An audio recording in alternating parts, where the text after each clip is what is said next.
set? Let's call to order Bradley Beach Land Use Board meeting for October 17th. Rise, pledge allegiance. Pledge allegiance to the flag of the United States of America, to the republic for which it stands, one nation, under God, indivisible, with liberty and justice for all. Thank you. 48-hour notice is required under the Open Public Meetings Act to be met, as notice of this meeting was emailed on January 23rd, 2024, and published in the Asbury Park Press, the Co-Star, and the Coaster. A copy has been placed on the bulletin board in the borough office, and a copy has been filed with the borough clerk. Mayor Fox? Here. Ms. Hernandez? Here. Councilwoman Mahoney? Okay. Mr. Marco? Present. Chair Mayor? Here. Mr. Maynard? Here. Mr. Shook is excused this evening. Ms. Riley Iordi? Here. Ms. Saracine? Here. Ms. Brunel? Here. Ms. Volko? Here. Mr. Sexsmith? Here. And Ms. Reardon? Here. Thank you. And also present this evening, Mark Hitchett, our board attorney, Gerald Frida, our board engineer, and Christine Bell, our board planner. Do you want to talk about the rearrangement first before we get started? Sure. After discussion by the board, I'd like to rearrange the order of tonight's agenda. There are two, letter A and letter C. I'd like to just move up forward because they're fairly straightforward. It's hard to get those down out of the way. Quick, and the use, one's a use variance, so you have to get out. Hold it. Need you back though for the other two. I'm just gonna be right in there. Hold on. So we'll do that one first. Do use variance first, which is the LUB 24/09. Then we'll do 07 and 08. Okay. Just before we start, just a couple how we run these meetings. Please be aware that the meeting is recorded for transcription. The public is asked not to interrupt, comment, in any way disrupt the presentation of the meeting in general. Once the Land Use Board opens an application, the applicant or attorney will make their presentations, witnesses, and/or professionals. Members of the board will ask questions and cross-examine each witness of the applicant as needed. Members of the audience will be able to ask questions of the applicant and witnesses based only upon the testimony given at the end of each witness's presentation. At this time, no comments, testimony, and evidence from the public will be accepted. The board may call its own witnesses and present its own evidence. Once the application has concluded, once the applicant has concluded their presentation, the board opens to the public for public comments. The public is welcome to comment, present evidence, and testimony regarding the application. Each person must be sworn in under oath and is limited to 5 minutes. If desired, the applicant may cross-examine you based upon your comments or testimony. More than one hearing is needed to complete an application. Will carry to future date. No new application will start after 9:30 unless the board and applicant can agree that it will conclude in a timely manner. Otherwise, it will be carried. The board reserves final decision. The board will also adjourn at a reasonable hour and rarely will witness be called by testimony after 10 p.m. Thank you.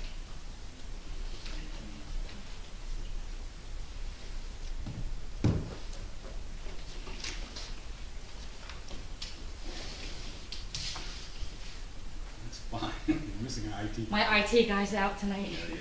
Sorry. That's quite okay. Sorry. We have no correspondence this evening. The approval and adoption of the meeting minutes from the regular meeting of September 19th, 2024. Move motion for acceptance. Second. Okay, Mr. Maynard? Yes. Ms. Hernandez? Yes. Ms. Brunel? Yes. And Chair Mayor? Yes. Thank you. Okay, there are no resolutions to be memorialized. So the first application under consideration this evening is LUD 24/09. It's a use variance to administer permanent makeup services. Kristen, you have to leave. Oh, is it the portrait? Sorry, I just want to. We need you for the other two. Stay nearby. Just stay nearby. Yep. I will stay nearby. Okay. Thank you. Marked with Beauty LLC, Block 45, Lot 2, 705 Brindley Avenue. The applicant seeking use variance relief to administer permanent makeup services within the existing cosmetic facility with no site changes being proposed at this time. The applicant is represented by Mark Steinberg, Esquire.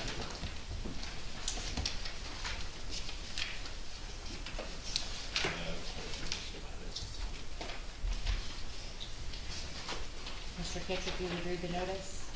Yes, I've reviewed the notice, everything is in order, and the board can accept the jurisdiction. Thank you. Good evening, ladies and gentlemen. Behind me, over here. Mark Steinberg on behalf of the applicant, Megan Twier, who is sitting with me right here. Okay? Basically, this is an application for what we call it, I call it technical use variance. Ms. Twier is going to advise you as to what she does.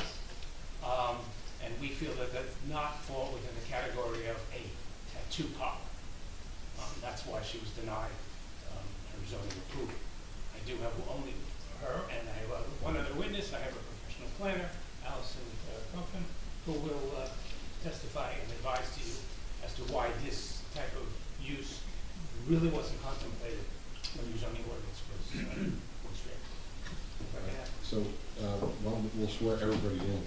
Okay, Ms. Kaufman, can you come forward and we'll, Ms. Trier and Ms. Bell and Mr. Frieda, if you'd raise your right hand, please. Do you swear or affirm to tell the truth, the whole truth, and nothing but the truth, tonight proceeding? Thank you. And Megan, can you tell us right now you have two businesses in Bradley Beach? Yes, What? Give me the older first one, Lash and Brow Boutique and that is located where? on Main Street, And how long have you been in that business? 7 years. What do you do there? Lash extensions and brow shaping, waxing, that's it. And you have opened up another facility Mhm. at the subject property, which is 705 Grimley Avenue, Yes. and you rent the space there. Mhm.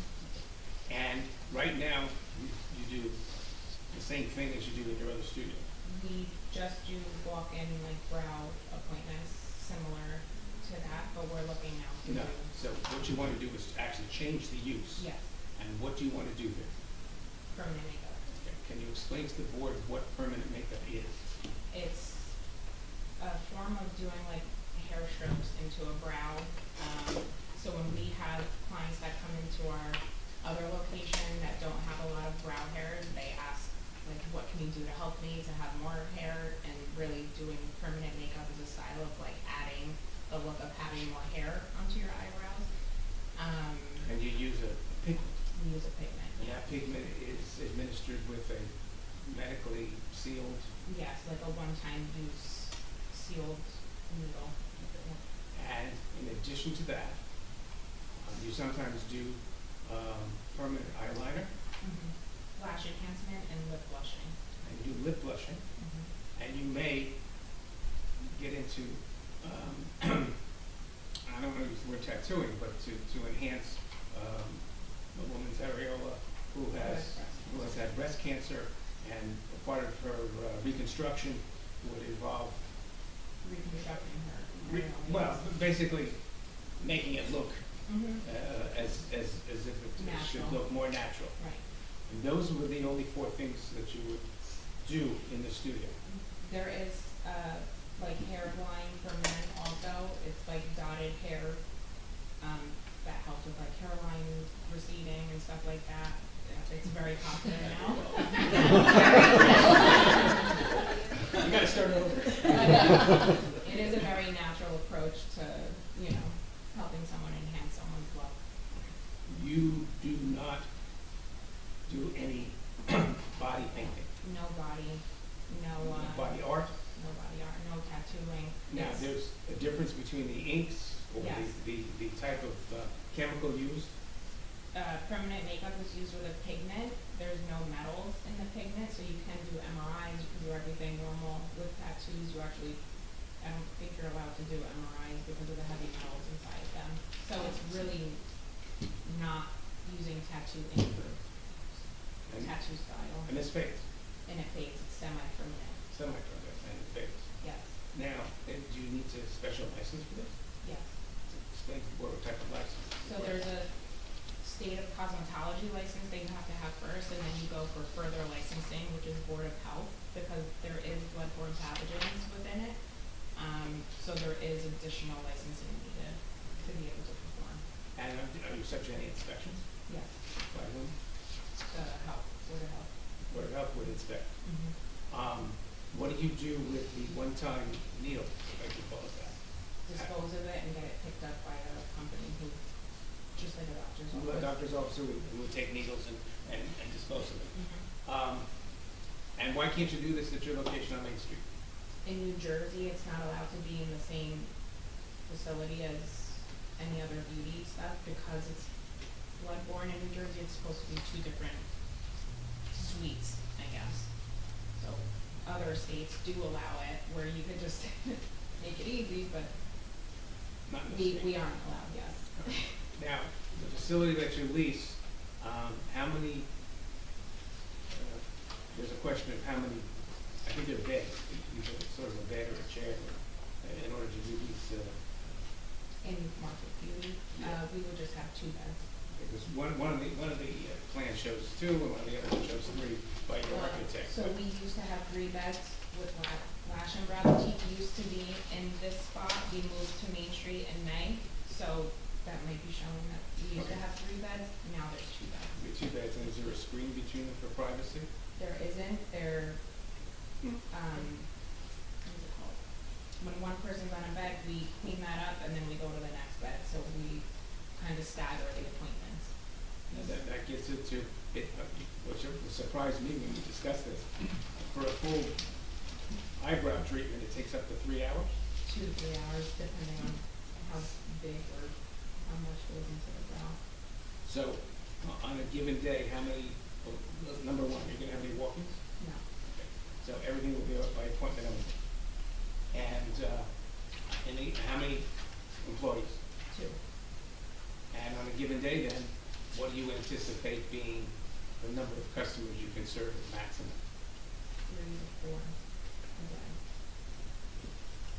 Okay. And what are your hours of operation? Between 10 and 5, 10 and 5. Sometimes Saturdays. And there was no, all the parking was on the street. Yes.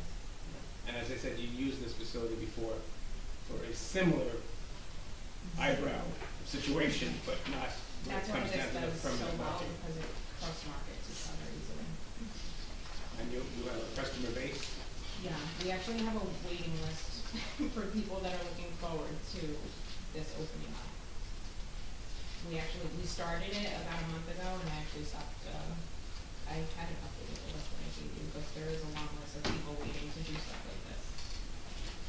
If the planner had some questions, let's be sure we would be able to answer. So we advise. So I guess, You can ask them. yeah, you said that, you'll have 2 employees, is that like a office manager, receptionist, and So- the person doing it, or is it 2 technicians? 2 technicians that do it. They would also be checking the clients out, so it's just 2 employees. And, the beds aren't occupied at the same time, or is there ever some overlap?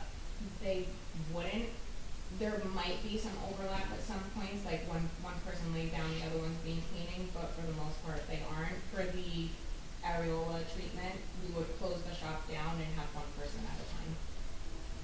Those would be like special appointments. All appointments will be by Appointment. all the services will be by appointment only, Right. so you can control all that. There's no choice because they take so long, the appointments, and the bed, you can only take what we can take, so there's no walk-in. And the facility can't be expanded physically. No, I wish. Occupied on either side by other Right. tenants at this point. I don't have any other questions. My client, unless the board does, or. We've referred out for many years, like as long as Lash and Brow's been open, for 7 years, have been recommending our clients to go out of town, which is why I started to decide, like, why am I not doing it myself for these clients? So that's why I think it would be good to bring it to Bradley Beach. I feel like it's a good thing instead of referring outward. We have submitted some pictures of the before and after situation. Those are just eyebrows up there. I do have pictures here of lip blushing. So we're here because it's not classified in our ordinance. Well, Yes. it was determined to be closer to a quote-unquote tattoo parlor. But we will not be doing any No, I understand, Body it's the art. same technique in a sense of using a needle, similar. applying pigments, but pigments are different, but the application process is somewhat similar. Well, the tattoo gun is a permanent gun that, I don't know. And I also would think when your ordinance was approximately created, there was a stigma with tattoos, which That's what we no went through longer with the last, exists the tattoo shop over here, any longer. which we approved. But we're not even asking for that. We're just asking for the makeup, the permanent makeup that she described here, and the possible enhancement for women who have had breast cancer. So hazardous waste, biological waste, that's all taken care of. But again, you know, the needles, well, they kind of like those Ozempic needles in some regards. You just like have a sharps container you put them in? And And how often is the medical waste picked up? It's really, if it's empty, they're not gonna come, but it's usually like bi-monthly or however many times I call them, they would come pick it up. what about biological waste such as, you know, tissues aside from blood, because you're going to generate blood, where does that go? In a container that they would be picking up, yeah. Once a month? Well, it She said depends how many people. She said I- bi-monthly. Okay. But, because I didn't, I also thought I heard month, but she said bi-monthly, which is every 2 weeks. But, if you're, Is that standard practice in your industry, in your business? Standard Is practice. standard practice as far as, getting rid of, waste?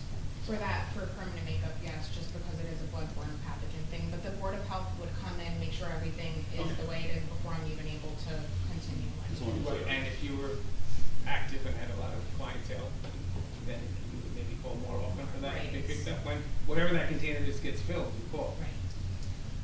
So She it all hasn't done depends it on yet, how so many she doesn't- people we do, I'm not really, I hope Yeah. it's a lot, I hope it's once a month. I hope it's every week. Right. We'll take it all. And if you call, they generally come within how many hours? Next day? I'm actually not sure on that. I've really never called before. This is my first time opening this type of thing, but I have someone that's working for me that's been doing it for 15 years, so she would be probably better to ask for something like that. Questions from the board? I have no more questions, let's move to the plan around. No, I'd like to bring the plan. What is? Obligation, right? It's been a long one. I'll open this portion of the application up for questions to the applicant, to the public. Seeing none, close it. Just you can step in. Thank you.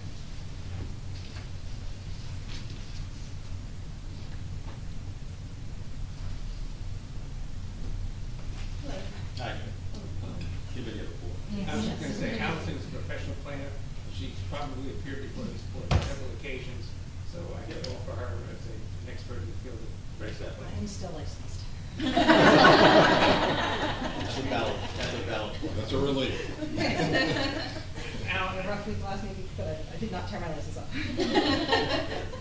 Allison, you've heard the testimony, and you Yes. know what type of operation that this is going to be. Yes. Can you advise the board why, in your opinion, this really doesn't fit into the parameters of the no tattoo parlors in your It's zone? absolutely not a tattoo parlor. It's under a different license. It's similar, but there's a tattoo license and there's the permanent makeup license. It's different enough that I don't think it falls under the prohibited tattoo parlor use. The site's located in the GBW General Business Zone West, and that zone does permit similar uses to what the applicant's proposing, like salons and beauty shops. But since permanent makeup is not specifically listed, we are here requesting a D1 variance to allow this use. There's no bulk variances because there are no changes to the property that's being proposed. It's my opinion that special reasons do exist for the granting of the requested use variance, and it can be granted without detriment to the health, safety, and general welfare of the public. The proposed use advances the purposes of the municipal land use law in that this site is particularly suited to the use. At this time, your ordinance does not address the proposed use in specific terms, either by permitting it in an appropriate zone or by prohibiting it because it is an unusual use. Permanent cosmetics are, in my experience, not generally anticipated in zoning ordinances in either specific or general terms, but it is also significantly different from tattoo parlors. The use operates more like a permitted beauty shop use. It's by appointment only. The hours are similar to a beauty shop. Parking and traffic is similar. The licensing is much more similar. And therefore, it's my opinion as a planner that this is best located in zones which were intended to accommodate personal service uses like a beauty shop. The subject site is located in such a zone, and it is already developed with a mixed-use commercial building that contained a beauty shop, Lash and Brow. And this location is therefore ideal to locating the proposed use, which is very similar to the prior occupant of the space. It's my opinion that there's no detriment to the use variance that's proposed. The impacts of the use are identical to permitted uses. The parking and traffic demand is similar, the use is quiet, the use doesn't generate any significant amount of trash, the hours are consistent with normal business hours for this type of zone, and the use requires no physical or aesthetic changes to the site. So it's my opinion that there's no detriment that would result from this variance. And lastly, when we're looking at a use variance, we reconcile it with your master plan and development ordinance. This use is simply not anticipated in your zoning ordinance or master plan, but it's so similar to permitted uses that this is an appropriate place to have it. As it's similar in impact and operations to permitted uses, and there's no detriment that results from having this use of this location, it's my opinion that the board would be justified in granting the relief requested. Thank you. Christine, you concur? I concur. I have no questions, really. It's pretty straightforward. What it is. Any questions for? Open this portion of the application up to the public. Questions to the planner? Seeing none, close it. And we'll open it up. Yeah, Mr. Chairman, that's our case. I can sum up why. No, why? You've heard the reasons, you've heard the testimony. We think it's an appropriate use and it's certainly not detrimental, and it will fit right into the name. Open this portion of the application up to the public for public comment. Seeing none, we close it.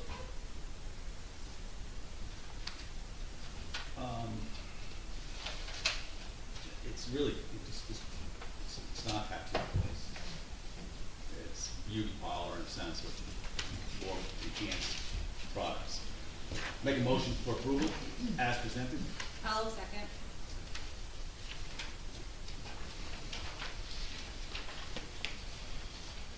Mr. Maynard? Yes, I approve. Ms. Saracine? Yes, I approve. Mr. Nambas? Yes. Ms. Riley Early? Yes. Mr. Marco? Yes. Ms. Brunel? Yes, good luck. And Chair Mayor? Yes, good luck. Thank you. Thanks. Thank you for taking it personally. Congratulations. Welcome. There's a method to this madness. Now we need to get that to our two missing. Mayor Cox and Kristen. Christine,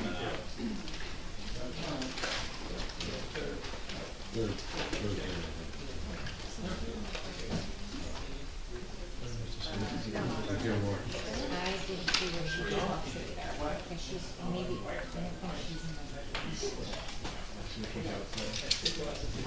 If you don't mind, can you just peek out front, see if she has that? We're just gonna look at Kristen first. Your tag's on.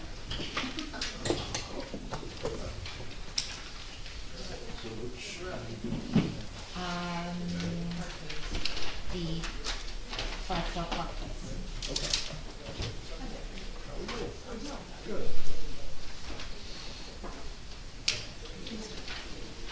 Okay, dear. Do you have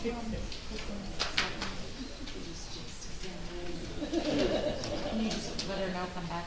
She came and she left because she was here.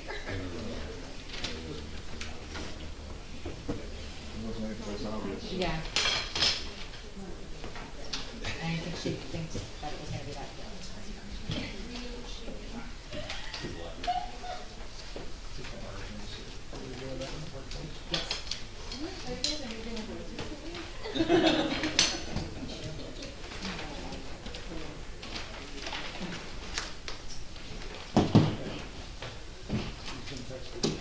Okay. Yeah, she's on her way. I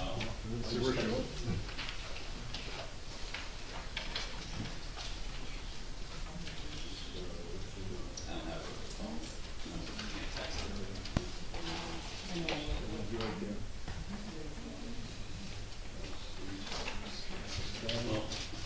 Well, no, just start. Start reading. Yeah, this, her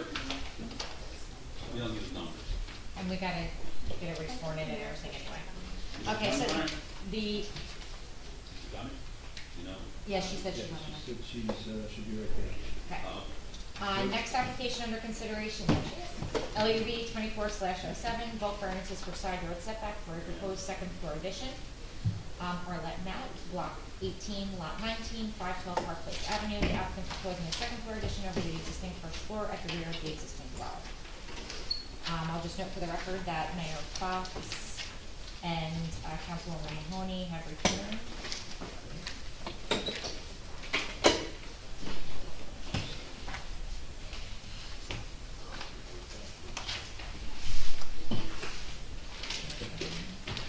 Did you review the notice? I was able to review the notice and publication. Everything is in order, the board can accept jurisdiction, and we'll have 2 witnesses. We will. So, yes, the applicant, Arlette. So if you each raise your right hand, please, along with our 2 professionals, who swear affirm to tell the truth, the whole truth, and nothing but the truth in the proceeding. Yes, I do. Arlette is the applicant, and I am not an attorney, so I'm gonna let her start if that's appropriate. My name is Arlette Mack. I have lived in Bradley Beach for 5 years, over 5 years. I purchased and have lived at 512 Park Place Avenue for over a year now. While our cottage by the sea is charming, it doesn't provide enough space, including a much-needed second floor bathroom for me, my 3 sons, one of which is here, 2 wives, and 1¼ grandchildren. I have gotten the assistance of Mary Hearn to make our home more accommodating and attractive, and that is why I'm here today. I can introduce Mary to you. We know Mary. We know Mary. We know Mary. Questions for me? Do you need me to qualify? No. Thank you. As long as you didn't rip up that license. Yeah. We accept your credentials. When I do, you'll all know. Just give us the gist of what.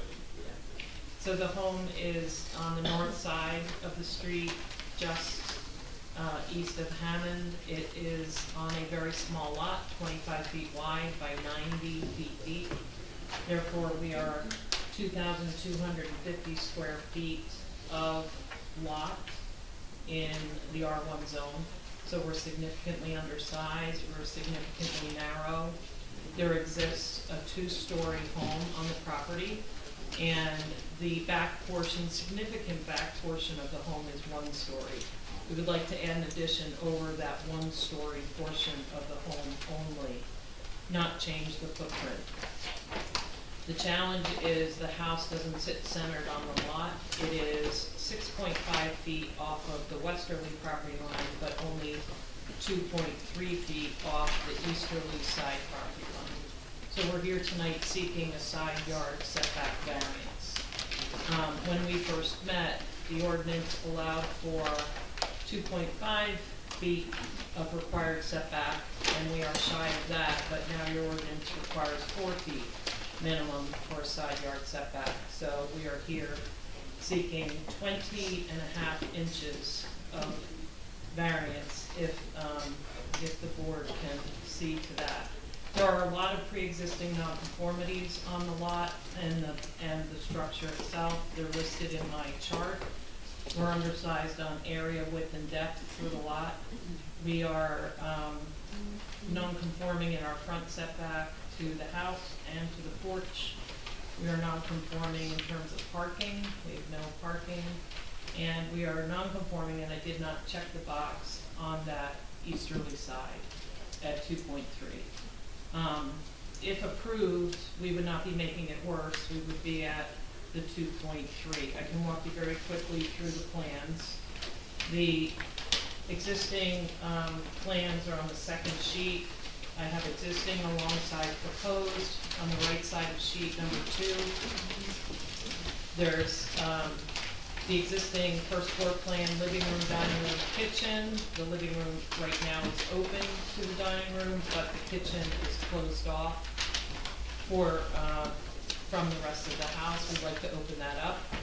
We'd like to steal some room from the existing only bathroom in the house right now to enlarge the kitchen slightly and make the kitchen much more functional and marry it better to the rest of the first floor. The stair would remain, the dining room, living room, covered porch would remain, but the kitchen would be improved and the bathroom would be reduced in size, but it would still be a full bath. There's a washer dryer, very tight mudroom. We'd just like to tuck that in a closet and keep a back door and a front door, and no changes to amenities on that level. Then upstairs, if you look to the left on the same sheet, you can see that the second floor does not go all the way to the rear of the home now.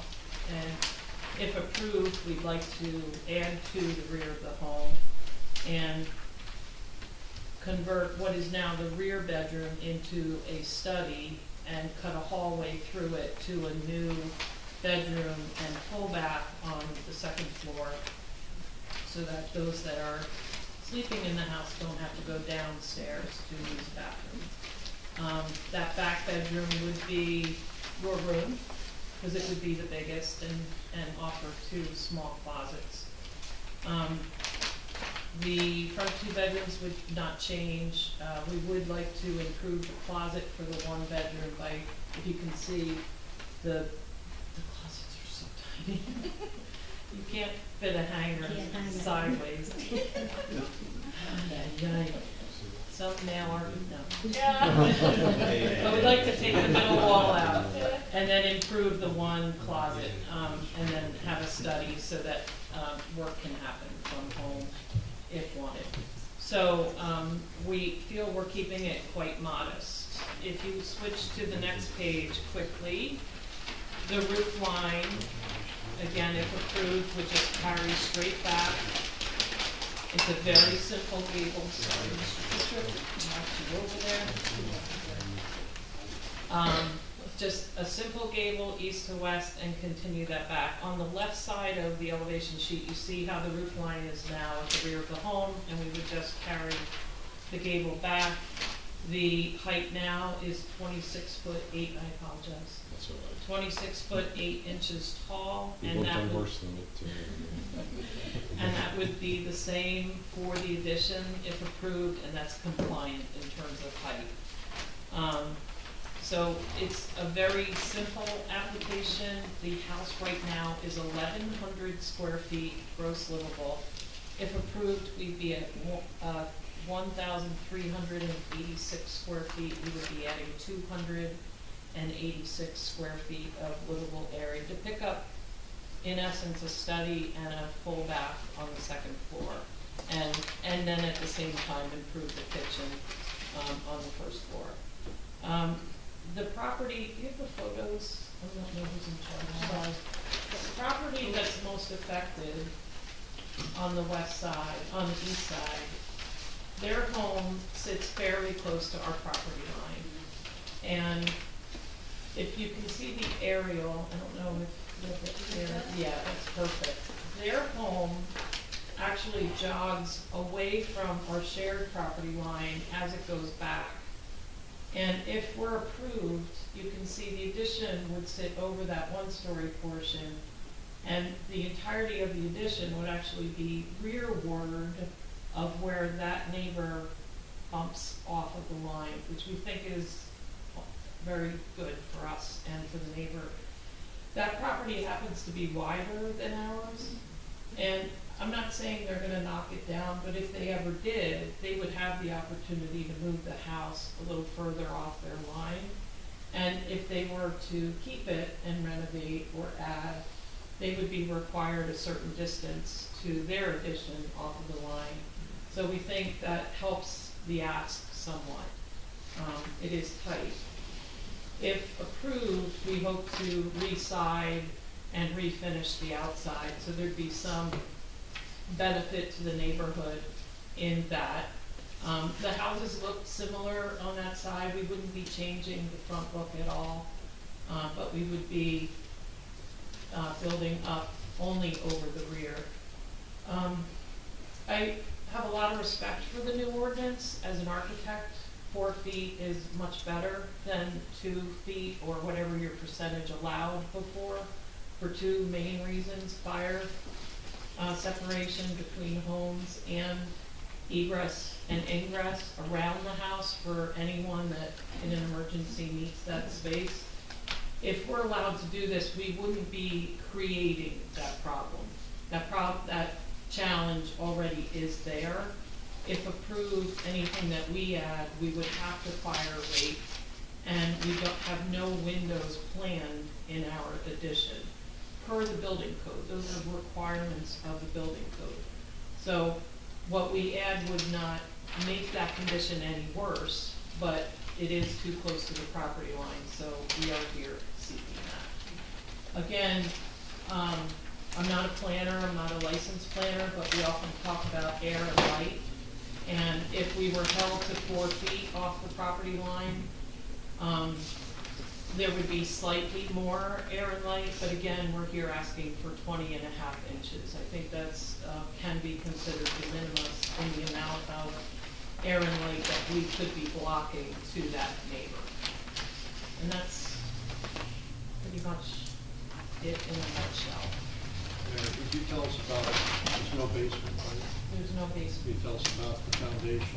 The foundation is fine in that it can support the addition. We will be checking it.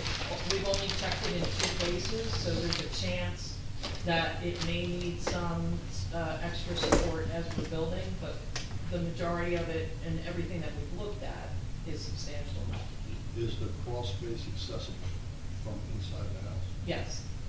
Where is that?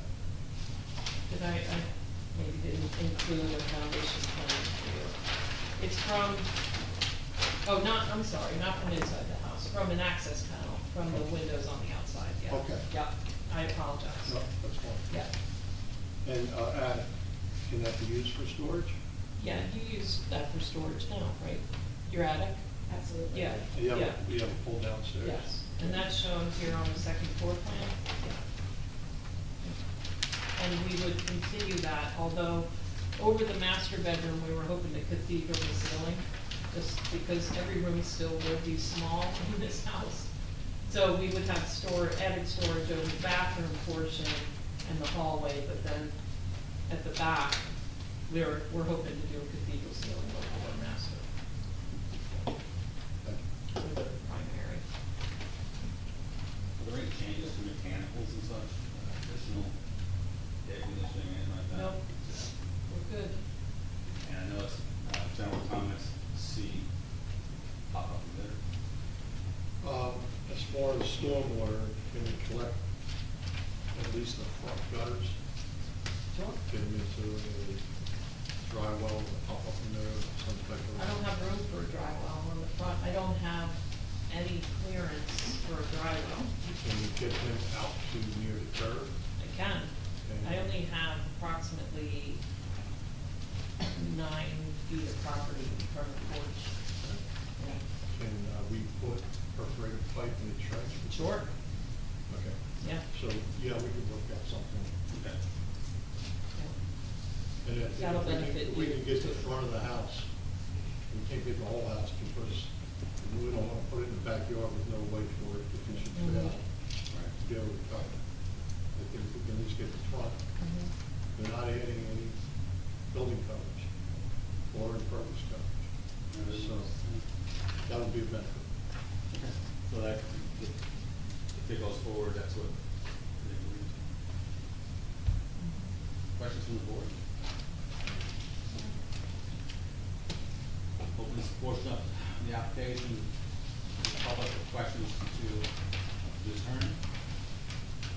Seeing none, close it. Open up now, public comment. Seeing none, we'll close it. Again, I'm not an attorney, but that's No, what we that's- have to that's put fine. on the record tonight. This is a pretty straightforward. They could all summarize like Before you do this. Actually, pretty good water. Yeah.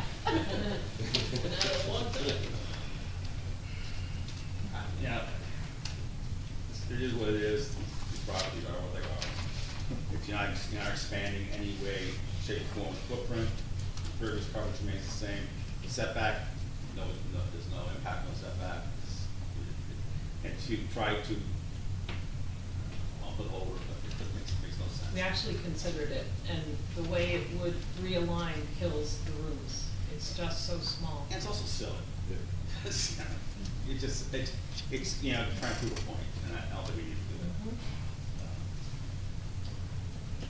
I would make a motion to approve the application as is with the stipulations that the perforated pipe and trench we put into drainage on the front gutters.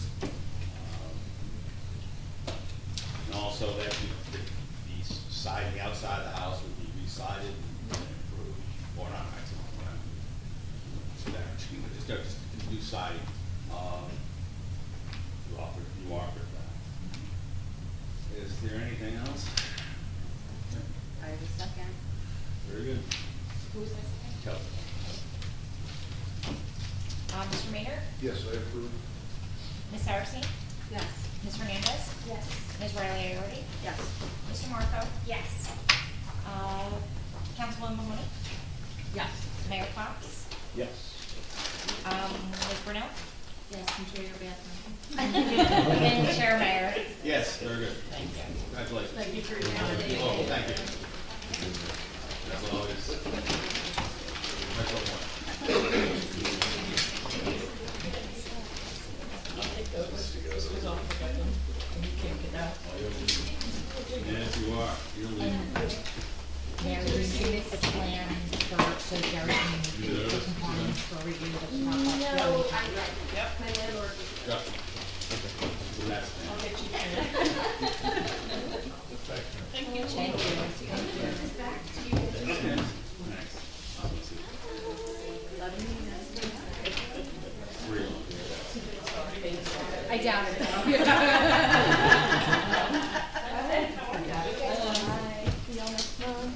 Marcus, three. Yeah.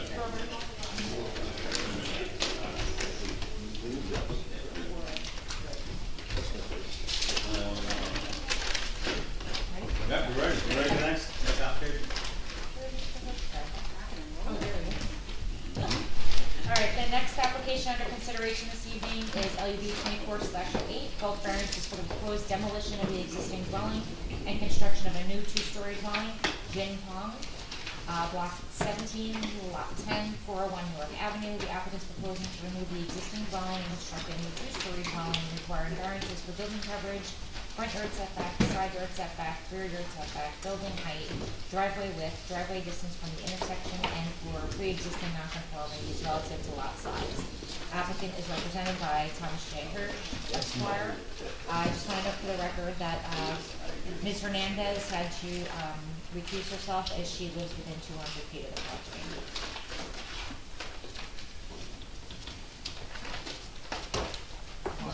All set? And she is not participating as a member of the audience. No. Okay. Yep. Good And- evening. Thomas J. Hirsch, representing the applicant, is indicated. Mr. Hirsch, I've had the opportunity to review the notice and publication. Everything's in order. The board can accept it as Thank you, Mr. Kitcher. I don't normally make very lengthy opening statements. Oh, contraire.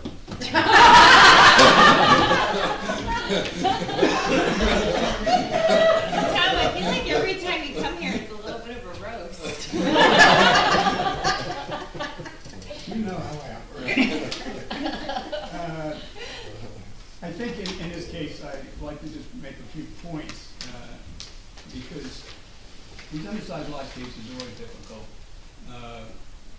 The nature of the houses, you know, are always up to debate.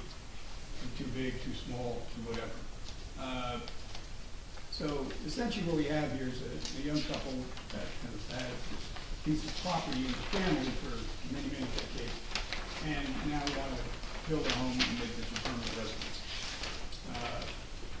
They're looking for a home sufficient for themselves and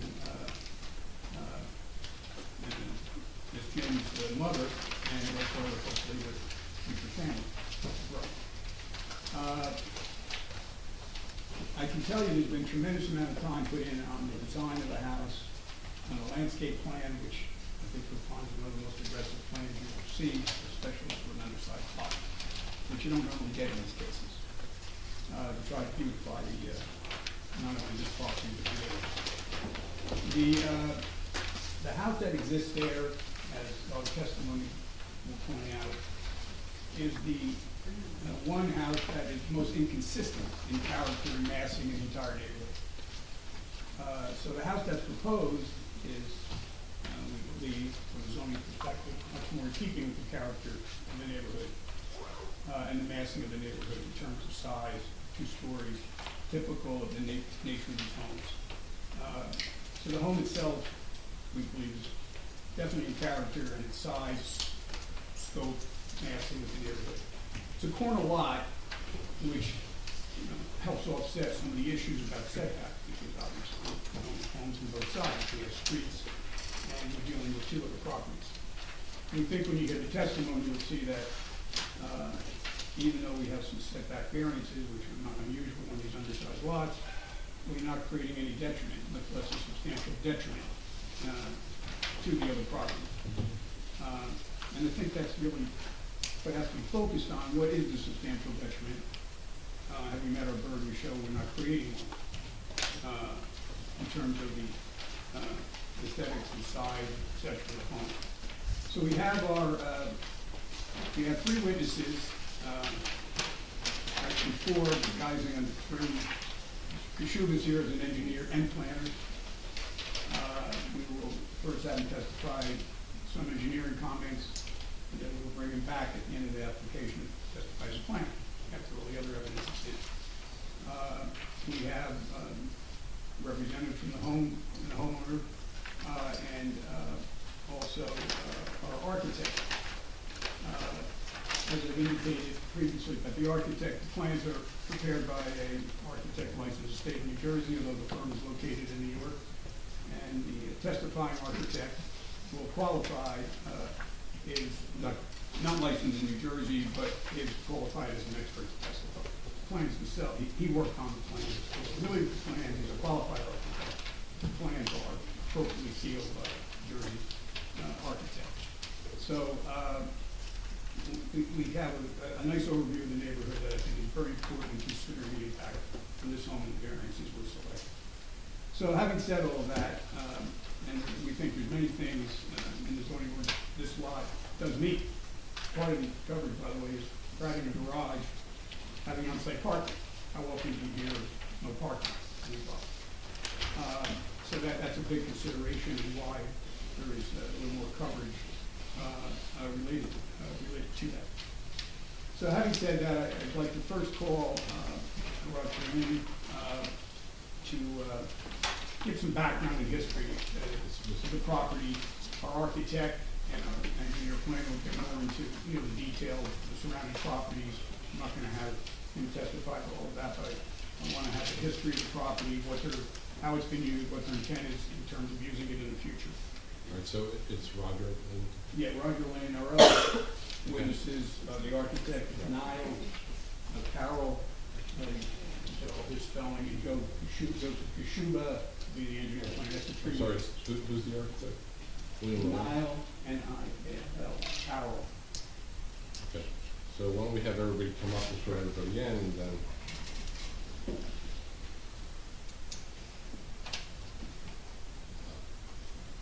along with our professionals, do you swear affirm to tell the truth, the whole truth, and nothing but the truth tonight proceeding? I do. Thank you. Roger? You don't get to sit down.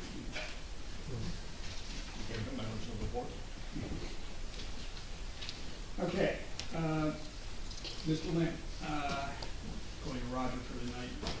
It's easy. What's your relationship to the property and ownership of the property? I'm Jim Wong's husband. And it's Jin, the owner of the property Yes. right now? Yes, Jin and her mother are the owners of the property. Okay. And this property has been in her family for a long time? Yes, they owned the property since 1984. My parents-in-law have owned the property since 1984, and Jin was added to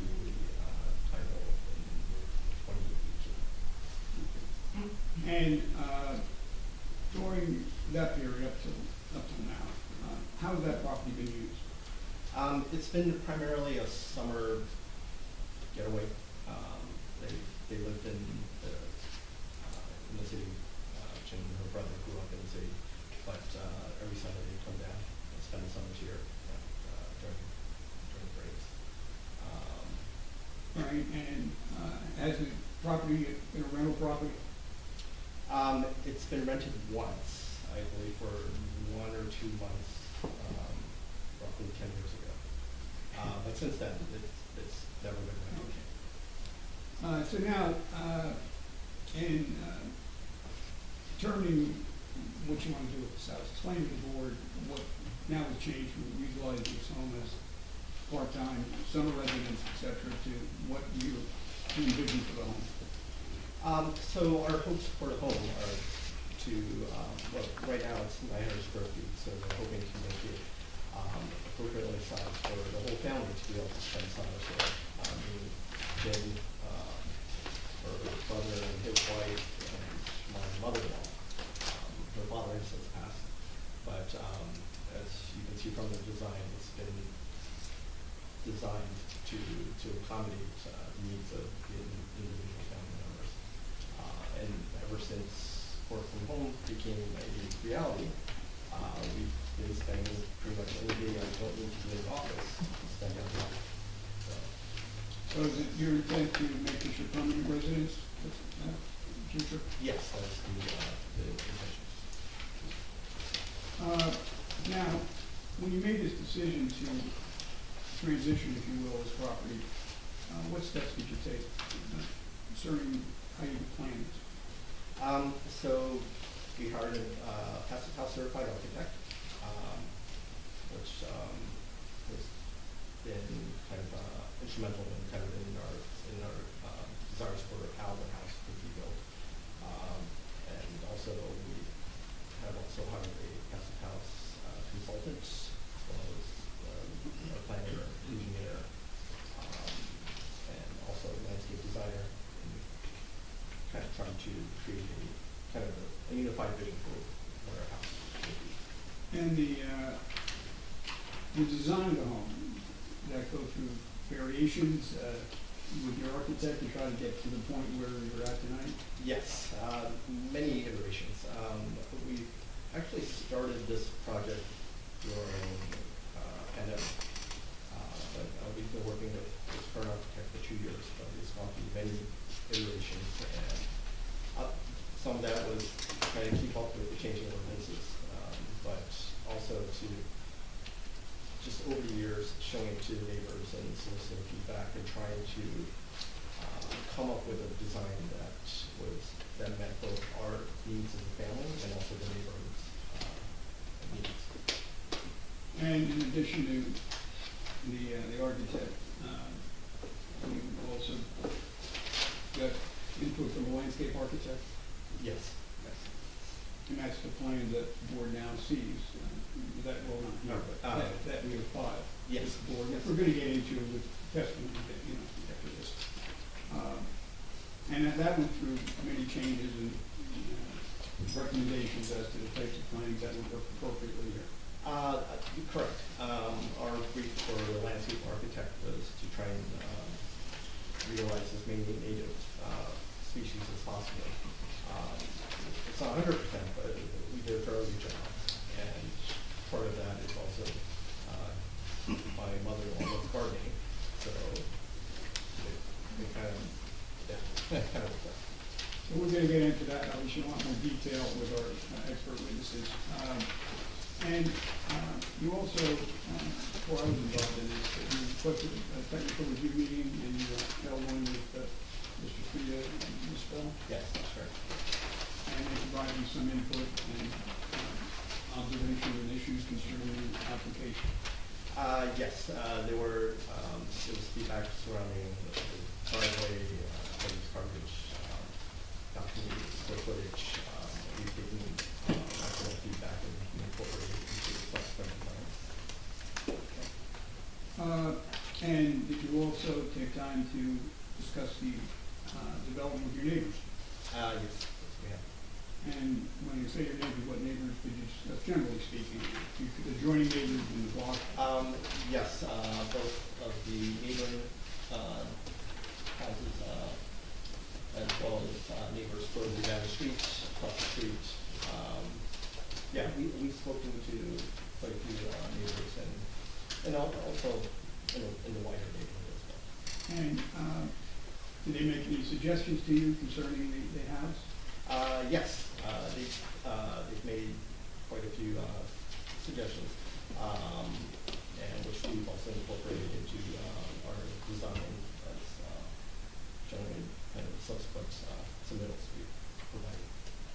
All right. That's all I have, Mr. Lynn. I do want to point out something. I know it's still listed, a height variance in Christie's Reading. We don't need a height variance. As the testimony would show. It meets the, we were aware of the ordinance, of course, on the smaller lots with a height of 27 feet, and no more than 2 stories. And this house does, and will, the application conform to that. You know, the architect will provide you that, but originally it appeared that it was slightly higher. It's going to meet the 27 feet height. Okay. It will not be a height variance. You can explain that. Of course, number story there. I just wanted to get that up front. I appreciate that. The only other thing I'd like to point out, because the application indicates we don't need a coverage variance. However, we subsequently understood that we have the ribbon driveway at the grass area between the ribbons is counted impervious. So if that's being so, we would be 40 square feet over the impervious instead of actually being under it. You're aware we need a variance for the river driveway? Yes. Oh, yeah. Yeah. No, that's part of the application. Absolutely. I understand the impervious, that's. Oh, yeah, no, we know, we understand. Sure. It's just not, our ordinance doesn't Yeah, doesn't spell it out. I know. But, you know, what we're doing here is adding a garage with a ribbon driveway on a small lot to get all the on-street parking on the site. So anyway, again, that's all I have for Mr. Lynn. That's enough love. Yeah. Any questions, board? For the applicant? No? Not yet. Not yet. Not yet. Well, I'm gonna open this portion of the application to the public questioning of the applicant. Seeing none, close. Thank you. Thank you, Mr. Lynn. Thank you. Thank you. Okay, so our first professional witness will be Mr. Kishuba, and he's wearing his engineering hat before he put his planner hat on. No, that- Good evening. Good evening. How are you? Mr. Kishuba has been qualified. We accept this. Thank you. We can qualify him You're a repeater here. to save time as an engineer and planner for subsequent testimony as a Yeah. planner.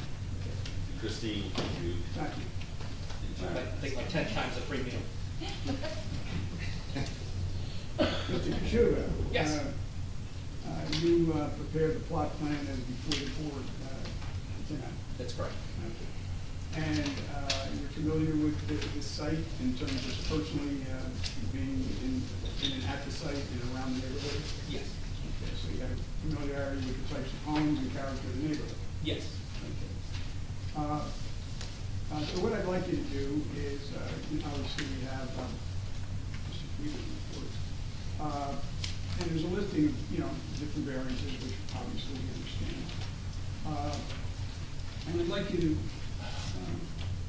we'll go through those. I'd like you to, in terms of your exhibits, pointing out not only what the setbacks may be, but how they may or may not impact, contiguous and adjacent properties in terms of the distance between them as to what exists today compared to what would exist if this house was built. Certainly. So we have a corner lot. It's an undersized lot, the southwest corner of Madison Avenue, York Avenue. Up on the screen is the aerial exhibit prepared by my office, which we broken into 2 sides, one being the kind of close-up of the property and immediately surrounding property, and the second being more expanded, showing the Madison Avenue, which is the north-south street, and the Newark Avenue, east-west street, and the surrounding property, specifically the 3 blocks, the block in question, the blocks north and south, and showing the next 3 or 4 homes to the west of the property. It is 2,996 square feet, where 5,000 square feet is required, so it's certainly undersized. It is 50 feet wide, which conforms, but it's undersized in depth as well at 59.92 feet, where 100 feet is required. Those are existing conditions, not being exacerbated by the application, and all the properties surrounding us are fully developed, so there's no ability to rectify. It does contain the existing 1-story dwelling, which you can see in the aerial, which contains a front porch stoop facing Madison Avenue, facing east, and a small deck on the north side facing Newark. It has a non-conforming front yard setback on Newark, which is the north side of the property, of 12.93 feet, where the average there is 15.94. It is conforming on the Madison Ave portion. You can see the house is actually fairly well set back compared to the remainder of the homes in the street, as you can see in the aerial. It's kind of out of character currently with the other homes. It's one of the furthest back from the street in current condition. It also is not conforming in rear yard setback. Rear yard in this case is the southern side at 6.5 feet, where 14.98 is required, and that's a prorated rear yard setback based upon the depth of the lot. Lastly, it is non-conforming in that it doesn't have any off-street parking nor any driveway. So we are not conforming by existing condition provides no parking for the property. It was built around 1969, it's reached its design life. It's on an elevated property, so the entire property is surrounded by a retaining wall. It's about 2 foot to 2 foot 3 inches tall. And that's not unique to this property. All the properties to the south and all the properties to the west are all on elevated properties with retaining walls. So that's where the inconsistency with the building height came from, that the existing grade, by definition, cannot be altered to impact your height or improve your height. The existing grade is there already and has been since the home was built. We're not changing that. In fact, the average grade that we use to define our height is actually getting lower, and I'll get into that. So we are more than conforming with the ordinance, taking the average grade at the perimeter of the home. It's just that average grade is taken on top of those retaining walls. The existing condition has it, proposed condition has it.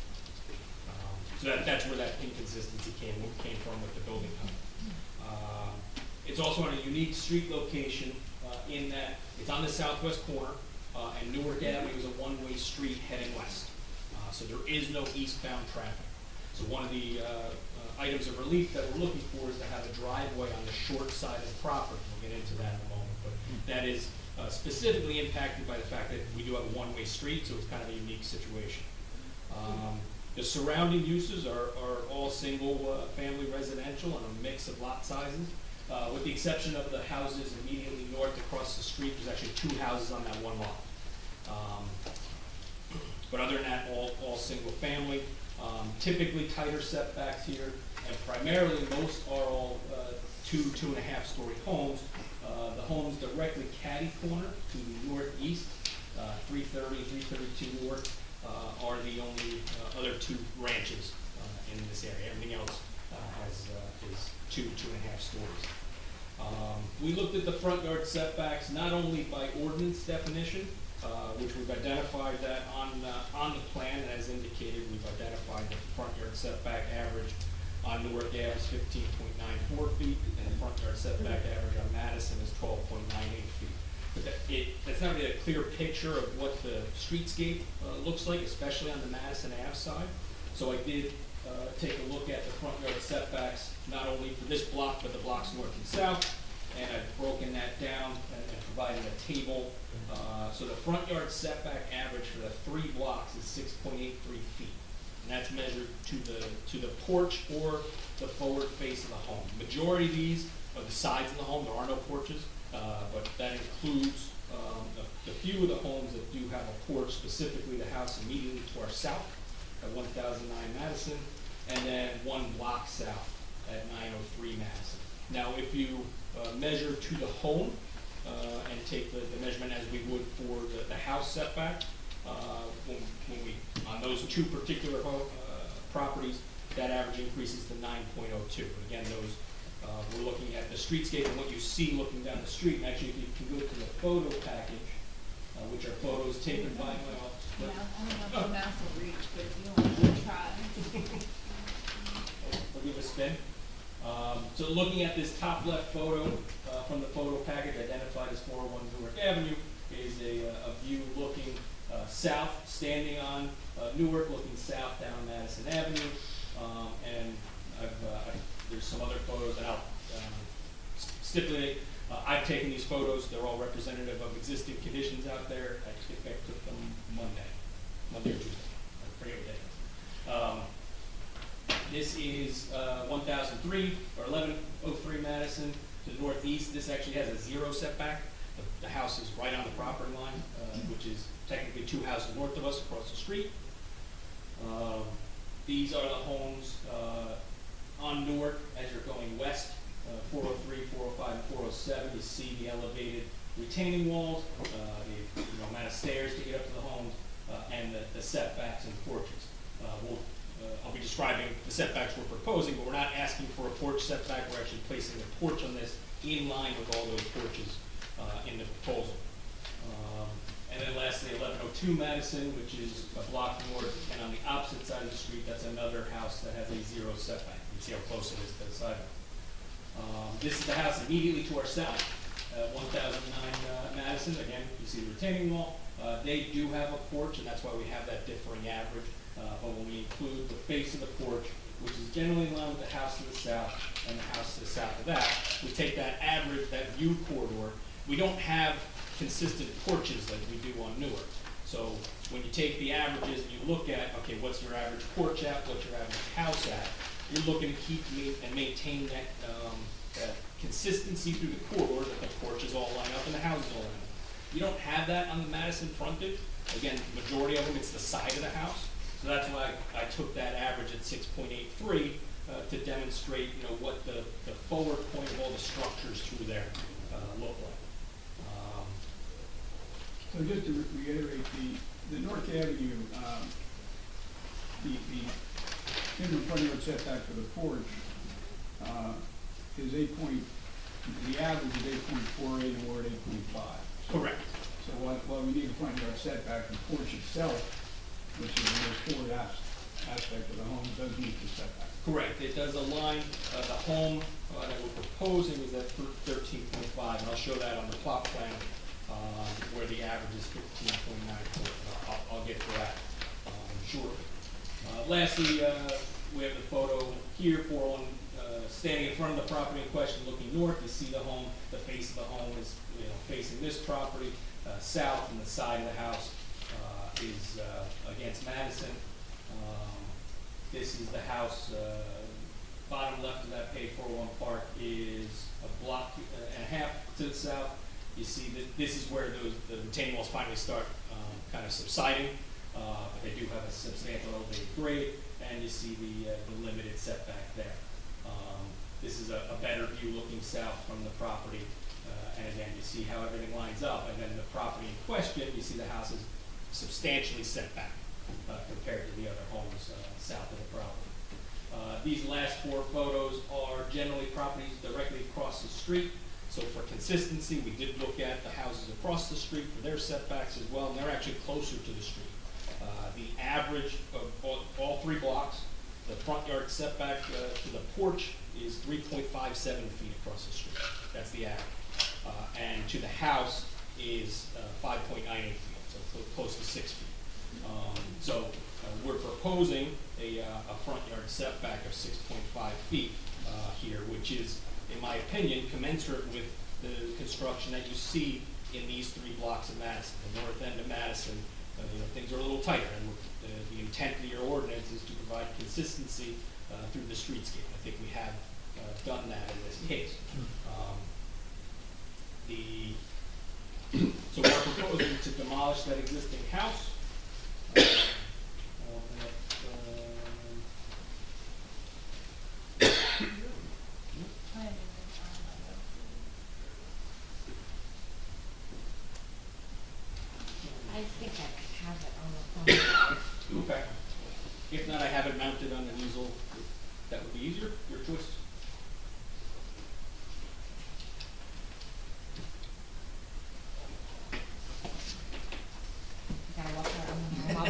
I'll be with you in a We'll moment. play the Jeopardy theme, no problem. Here, do you Well, want? I gotta find it, cause we'll probably never be able to figure out my method of thinking. Yeah, would you like me to put the exhibit up while we're waiting for the screen, or?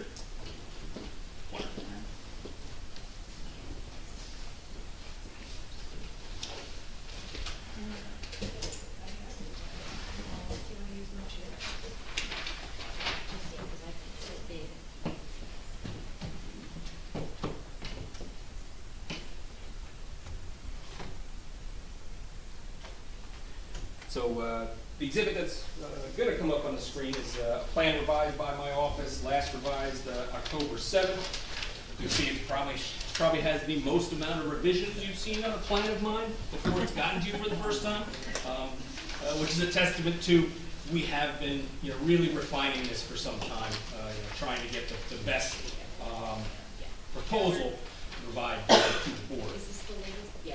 Yep. Okay. Great. All right, you got this? Thank you. Thank you.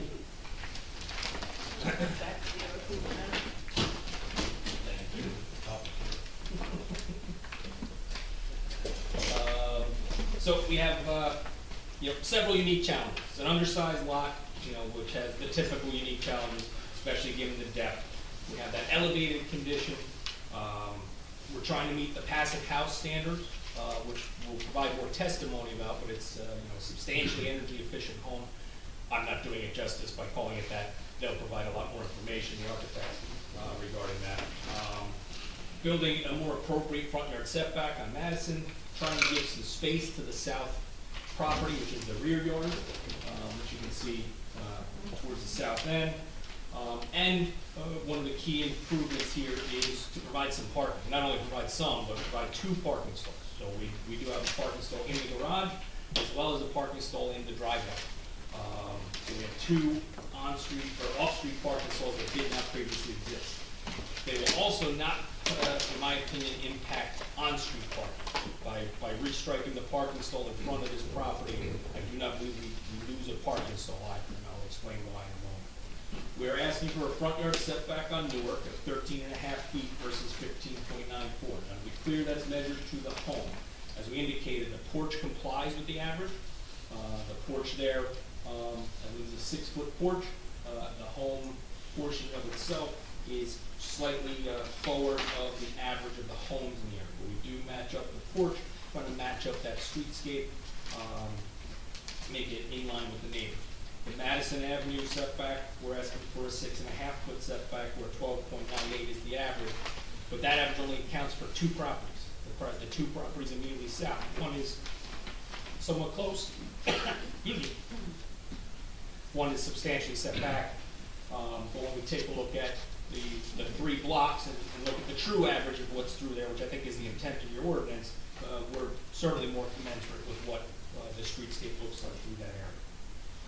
We're asking for a 4.5-foot side yard setback, and that's on the west side, where 5 feet is required. You'll hear testimony that the passive house construction provides 6 inches of additional insulation, 6 inches more wall thickness. And that's really where that develops from, requesting that 6-inch variance. Pretty minimal, in my opinion, and that's also on the west side of the property, which is adjacent to the neighbor's driveway. So substantial amount of space between the 2 homes on that side. On the rear yard, we are asking for a rear yard setback of 9.5 feet, or 14.98 is required. Again, the depth is 60%, less than 60% of what's required in the zone.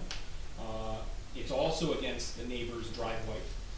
So even with that 9.5-foot setback, the property is around 21, I should say the dwelling is about 21.5 feet from the neighbor's dwelling. In addition, because it's a corner lot and the home to the south faces east, it acts more like a side yard. You have several homes, and you have that kind of uniqueness on Madison, that some of the homes face Madison, some of them face the east-west streets. In this particular case, the existing home faces east towards Madison. The new home porch will be towards the north. But there's ample space between the properties. You typically see side to side 2 5-foot setbacks, a 10-foot separation between the interior lot lines of homes. This has 21.5, so certainly ample space in my opinion. And as I indicated, the height is compliant. Our average height here is,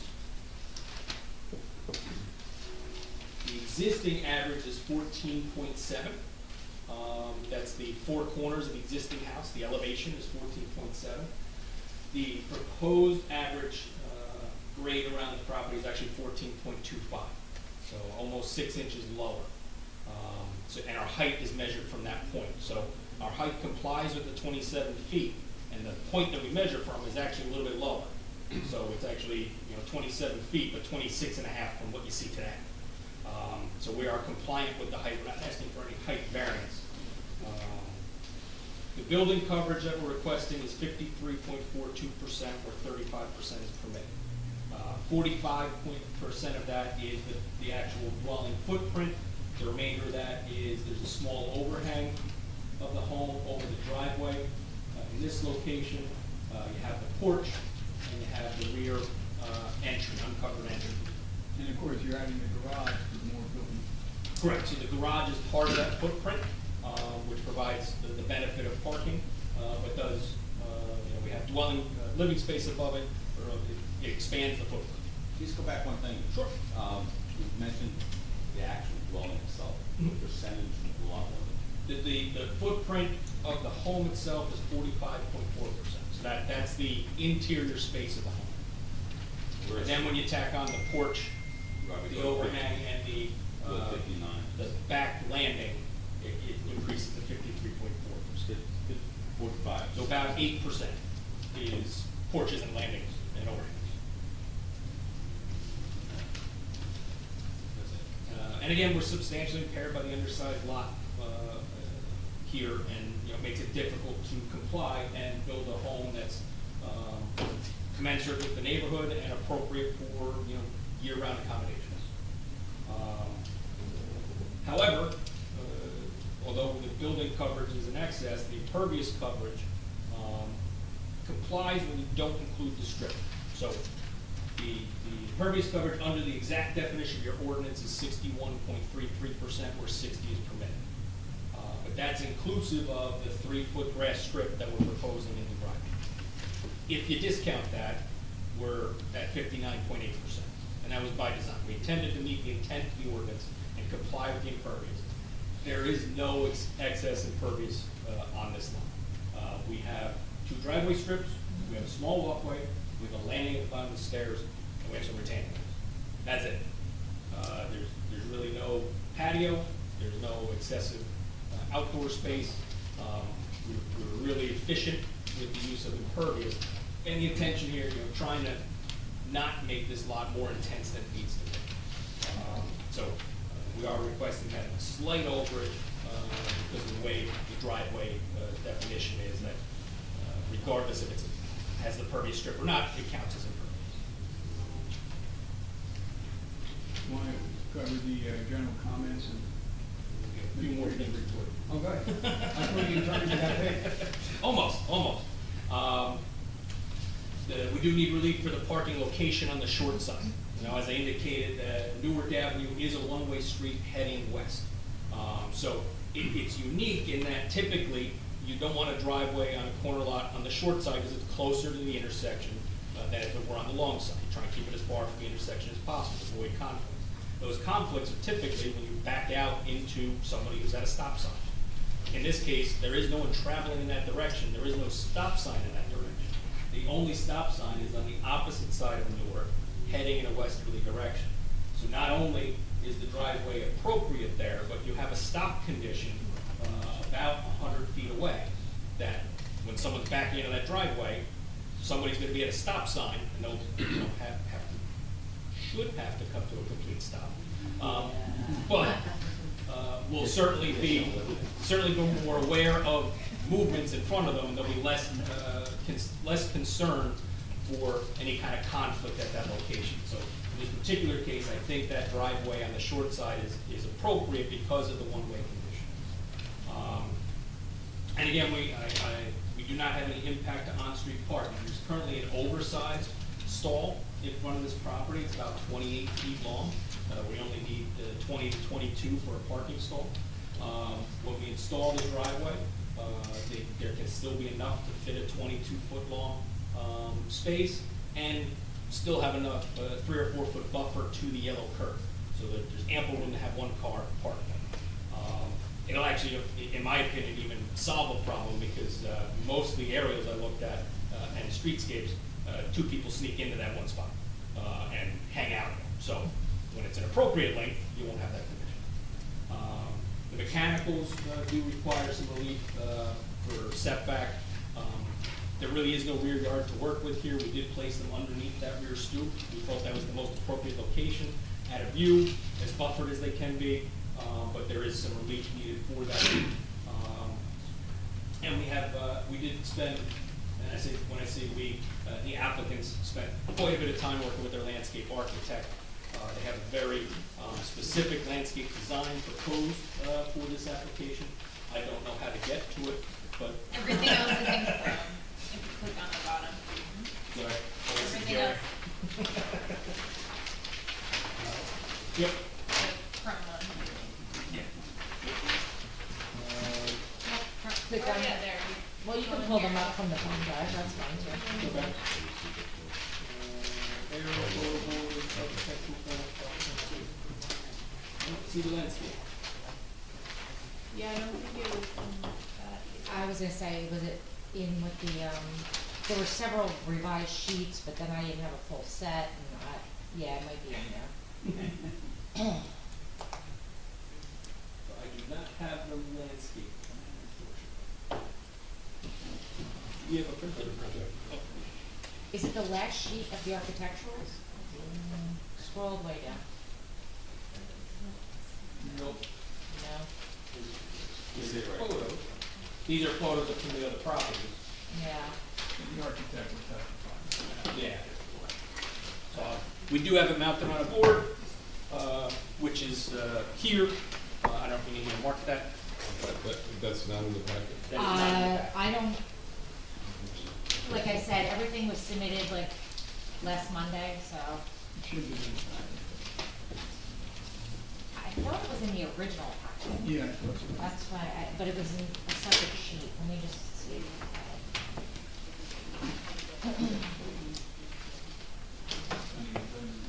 I think we have a rendering that was submitted too. The color rendering you always. Yeah. So the landscaping was not only included on the landscaping plan that was submitted, but it was also in the rendering that is part of your packet as well. And the landscaping, just in general, was intended to provide, substantial consideration for the architecture. It blends that contemporary design with more traditional plantings, and really did focus on native plant species. It uses large sweeps of grasses in the top of retaining walls, perennials and ground cover in the terrace walls with accents of shrubs, perennial groupings, and small ornamental trees. One of the most important things, the 3 street trees that exist on the Madison side are staying. Those will not be removed.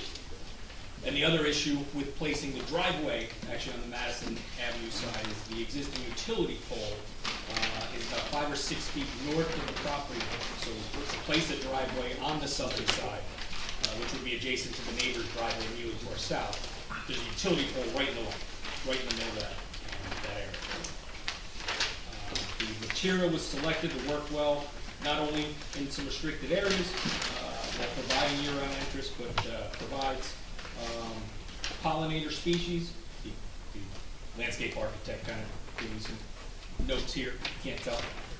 And all the species that were selected were good for a, there we go.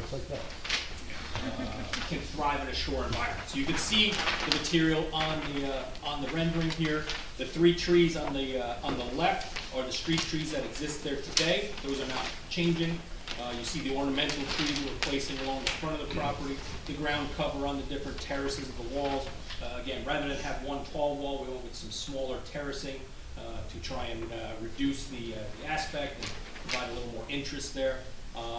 The other benefit of the walls is we are proposing dry wells, which are integrated with the walls, So we've already incorporated stormwater design into the application.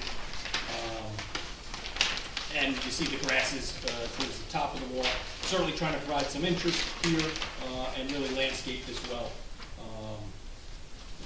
along the frontages. Now we can go through. One's going back to one thing, the condensed air conditioning unit. Yes, There's an existing air conditioning unit in that same location, correct? there is, yes. In fact, we're much further away than the existing air conditioning unit in the same spot. That's correct. And I know we covered more of the architect, but the idea of a passive house, which we explained in more detail, requires these smaller, less powerful condensers with less noise. That's correct. As we discussed. That's correct. Given the high insulation value, it doesn't require as much tonnage. All right. I know you sort of drifted a little bit into your planning testimony. Little bit. But that's all the testimony I have right now. Mr. Kishuba, going back to summarize planning later.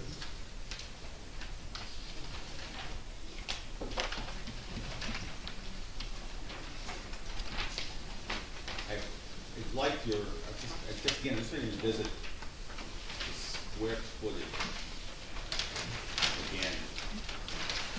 Because obviously the coverage is gonna be the elephant in the room. And we understand. And the way you explained it, or gave another view of it. So the dwelling itself, and I apologize, is there more to the question? No, that's fine. I can't figure something out before this, it's like 1,348 square feet at 45%. Correct. And right now, you're at, 696. Permit is 1,048. Correct. And you're at 1,600 right now at 534. Correct. And 8% of that consists of the front porch with the upper porch, the uncovered rear platform, and that second floor overhang at the door. Right. Which has to be included. The architect will indicate a lot of the architectural elements were to try to reduce massing of the house, if you will, and make sure there was open air and light to the other home, setting back, second story, things like that, which the architect will discuss. Yeah, but just right now, as far as where you're standing at the square, because that's probably the number one question that everybody's mind up there, is the coverage. Yeah. You're looking at the same coverage, right? If the current is 32.2%, Correct. and then the proposed is 53.4%. Correct. Well, yeah, based on that breakdown. Yes, that's correct. The total is. Right. With the overhang, the porch, and everything, yes. All in. So you're 65% increase from what you currently have, and a 53% increase to what you're allowed to have. Correct.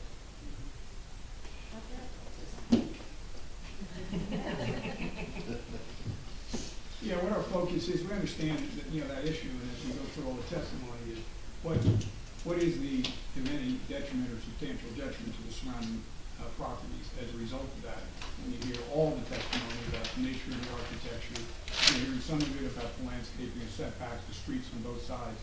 What is the substantial detriment, then, which would be your decision, of course.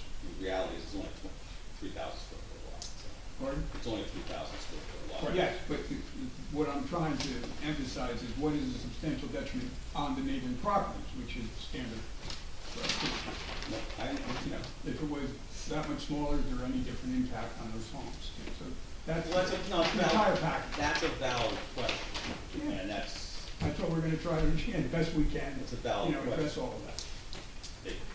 You nitpick to the point, I don't know. Yeah. But it is 59%, wasn't that? 53%. Sorry. Yeah. I'm sorry, I don't mean, I don't know.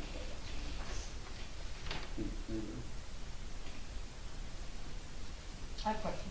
Please. The minimum driveway width, you're proposing 7.66 feet, I suppose. That was in a previous version, we've updated that to comply, it is an 8 It foot complies driveway. now. Okay, so The driveway width complies. It goes away. The variance goes away. the variance, right, okay, okay. And then, I've heard this passive house mentioned, and I've seen the plan there. Can you explain maybe to us what passive house? I will defer to the architect. architect. with that. The architect. I'm not educated enough in that to Okay, we'll try do and that delve with into architect. it. Okay, and so the existing dwelling is 965 square feet, Correct. and you're going to 1360. For the house, yes, the For the footprint house. goes to 1360. Correct. And then you've got the other, for the platform, the porches, the garage and overhang. Yep, that is correct. Which makes it 1,653.42% of lot coverage. And then, just going back, I'm just trying to understand the front yard setback. Do you have an averaging plan for Madison Avenue? We do have an averaging plan for Madison, which included just the properties immediately, house immediately south, and then two houses to the south, in the same block. So those two homes, the front yard setbacks there are 16.5 feet and 9.4, which is where our average of 12.98 came from. But I So didn't. you only use 3 houses? Correct, because on Madison, the lots are longer, there's not as many within 200 feet on the block. So you're currently at 19.3, and the average is 12.9, you're gonna take it to 6.5? Correct, because when we looked at the conglomeration of the 3 blocks and looked at all of the front yard setbacks through there, we found that the average through that area is about 6.8.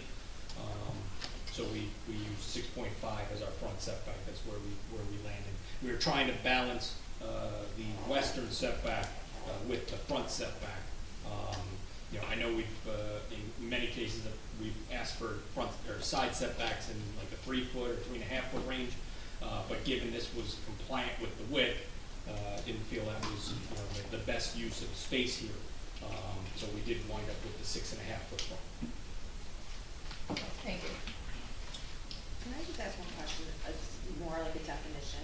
When you were saying before about the consistency to the streetscape, can you define what streetscape, how you're using it? The corridor. So as you're standing on the sidewalk and looking up and down the street, if you have a house that's substantially set back or substantially forward, it looks out of character with the neighborhood. You don't have uniformity. Okay, just about where it sits, not the visual, right? Correct. Okay. Right. We're just talking dimensionally. Got it, okay, thank you. Any other questions from the board? Seeing none, that opens up the public questions to Mr. Studo only. Thomas J. Cohen, 612 Third Avenue. Mr. Kishuba, about the averaging plan at 12.98, that's the way the ordinance reads, correct? Correct. Okay, but the ordinance doesn't really read that it's the 3-block area for 6 feet, does it? It does not read that. I felt the intent of the ordinance is to try and maintain that, and I didn't believe that, in my opinion, there was enough sampling size. But you're correct, the ordinance does not specifically state that. Okay, great. Now, in terms of the driveway, isn't Madison Avenue a one-way configuration? I don't believe so. Yes, it is. Is it? On that block. No, that one block, Yeah, it's 2-way. it's 2-way. That's Either that, or I drove the wrong way on a one-way street. I think it's one way. there. North of Newark, it's 2-way, south of Newark, it's 1-way. Between Lake and Right. Newark, it's Excuse me, 2-way. sir. So, it's one way heading south South, at that corner. yep. Correct. So the driveway could be put on Madison, and then you'd have the same one-way condition as you're testifying to on Newark, is that correct? It could be placed anywhere. My position is that the impact of it being on the short side is negated because of the one-way condition of Newark. And I believe he also testified there's a utility pole on Madison, is that correct? That's right. We talked about this a little as well, if I could add. And by putting the driveway where they're proposing it, we don't lose an off-site parking spot. Where if we put it on the other side, we possibly lose one. So that's another benefit for its location. And the traffic pattern works. It's one way up, one way south. It's this one that doesn't have. And the, you know, was there any consideration to the building coverage on a small lot, when the 45% was calculated? As indicated, we did have a number of revisions. Some of those revisions did have larger coverages. We really looked at the detrimental impact and the setbacks primarily to back into this design, trying to make sure it didn't impact the neighbors. So there was consideration, but we did have an undersized lot and had to balance those two issues. And then the existing house was built in '69. Could that foundation accommodate a second story? I did not review, I don't know. Okay, thank you, sir. Any other questions? Close this portion out. See you later. We call our architect now, Mr. Carroll. Please.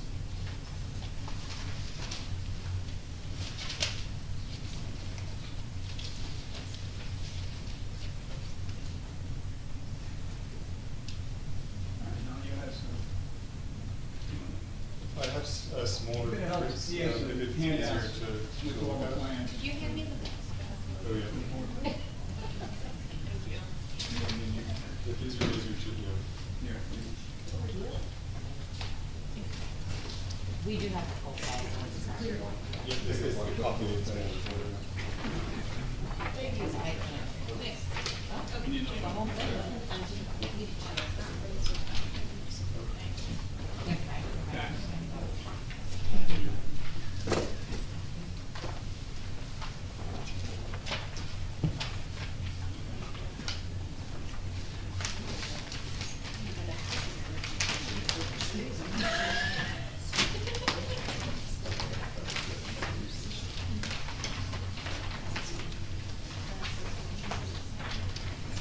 All set? All set. All right, thank you. All right, Mr. Carroll, to give for the benefit of your professional education and your licensing, albeit not in New Jersey, but in the state of New York. I have a degree in architecture from the University of Dublin. I'm a registered architect in New York, where I practiced for 12 years. I am a certified pacifist designer. You were involved in the preparation of the architectural plans that are before the board, Yes, that's correct. and you've worked with the applicant in terms of over a substantial period of time coming up with a particular design that's now before the board. Yes, we worked with the applicant for about 2 years, working through various iterations. Working with the scope that they gave us to design a family home that would be useful time. That would be, we talked about a passive house, which I can get into. We accept this. Pardon? We accept this. Thanks. All right, so Mr. Carroll, you're familiar with the neighborhood and the, not only this site, but the homes in the general neighborhood. Yes. And I know you've had exhibits, photographs showing the nature of the architect in the general area, correct? Yes, that's right. All right. Now, the house that exists today, how would you relate that to the character of the existing neighborhood? I would say it does not fit in with the character because of its scale. It is a ranch house, a single-story house, which is it's much smaller than its neighbors and set back from the street to a greater extent. It's single-story, whereas the neighboring buildings are 2 or 2.5. So I would say it is not in character. Now, the homes in the general neighborhood, okay? There's sort of an eclectic type of architecture in the area. Would you explain, from your viewpoint, the nature of the architecture? Yeah, I mean, there is quite a mixture from spending time here. You know, the clients spend, the applicants spend quite a lot of time here. You know, it's in materials, it's varied in color, it's varied, and in form, it's even varied as well. I mean, there are pitched roofs, but there are also flat roofs or different shapes and sizes. There are certain characteristics that we've looked to and tried to emulate in our design, while also just taking account of the requirements of passive house design. All right, and you have photographs as part of the exhibit you have of the type of architecture that you're referring to? Yes. And that's part of the included? It's included, yeah. And it was part of the package submitted to the board? That's right. So that at the end, I think there's other photographs. And the board's probably familiar with this neighborhood. You know, we're not being presumptuous, but this is the record of that the types of two-story, 2.5-story type homes that exist in the general area, correct? Right. All right. Now, the board keeps hearing this term passive home. Well, that's not obviously the most critical element of our case. It's one of the elements. So would you explain what that is to the board? Yeah, I might explain at the presentation. If that's Sure. all right. Yeah. Yeah. Keep your voice up for it. Yeah.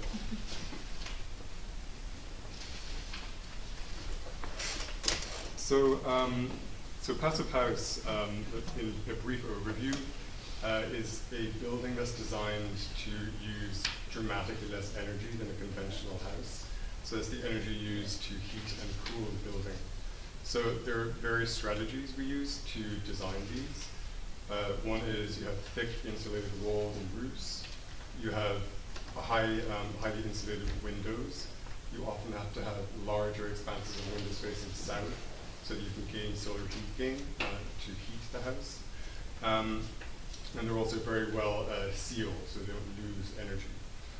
And that means that they often have, or they will have a smaller mechanical system because they simply just don't need as much power to heat and cool them.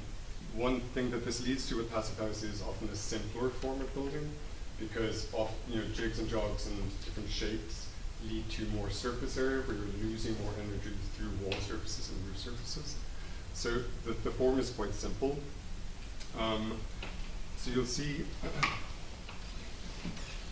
and further in the plan you'll see as well, where we place the driveway and the garage on the northwest corner on Newark. That places those utilitarian areas away from where we need to have solar heat gain. So that leaves the space on Madison for living spaces, which can have larger windows, and we can have that gain of solar heat gain, which is extremely important. And then, other forms, other parts of this we've done, we have shading devices as well to prevent overheating in the summer. And then just going back to the mechanical systems, again, it's smaller systems, and where we are placing it in the rear yard because it requires less energy to run. They run for less time, and the systems are much smaller, so there's less noise disturbance. So that's generally the idea of And the added, there's additional insulation required that would therefore also expand, if you will, the walls of the house. Yeah, so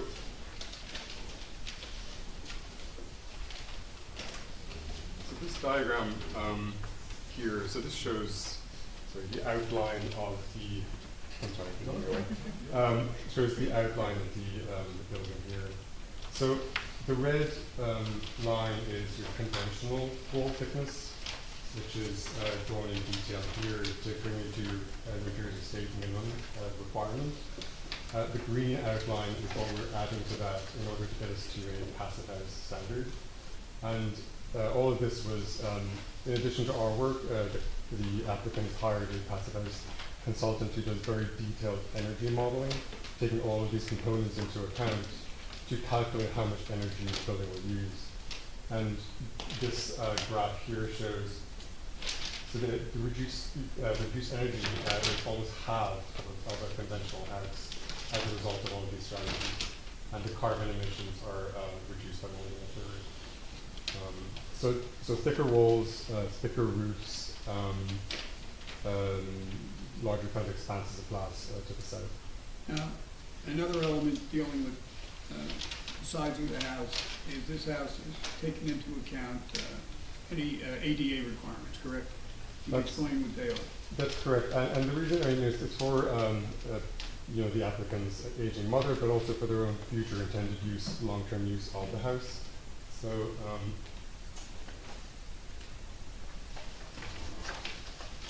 the green here shows the ADA bedroom and bathroom.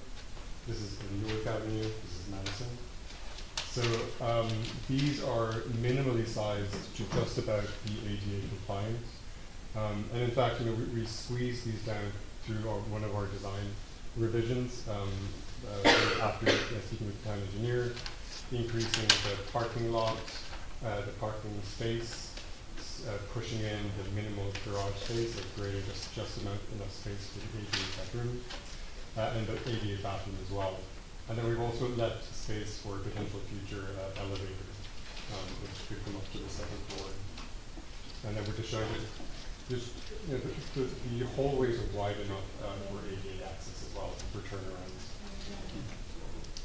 All right, so we have higher ceilings in some areas, wider doors, wider hallways, etc. Yeah, and it's, you know, again, pathways, you know, through the living room and dining and kitchen, giving just enough space for that access. For the ADA access. For the ADA, and also, you know, there's space, the stair from the garage level up to the main living level is wide so that it can accommodate a future chair. Right. So, Excuse me, we're just gonna take about a 10-minute break. Board's been sitting here for a long time. Sure, absolutely, Mr. Chairman. And we'll pick up. I appreciate it. Sure. We'll pick up a 10-minute break. 8:30?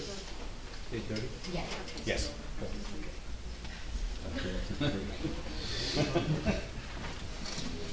Sitting up there for a while.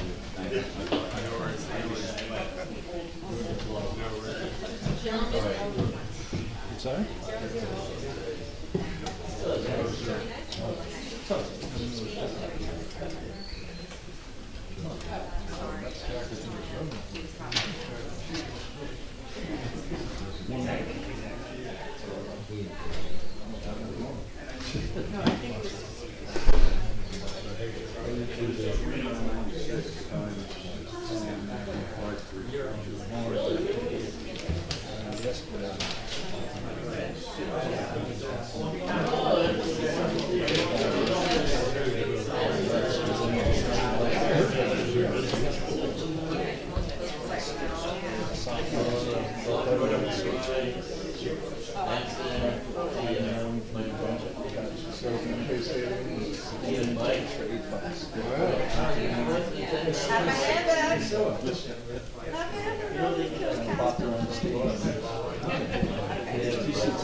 Back in the days when the bars closed at 5 and reopened at 7. We have now.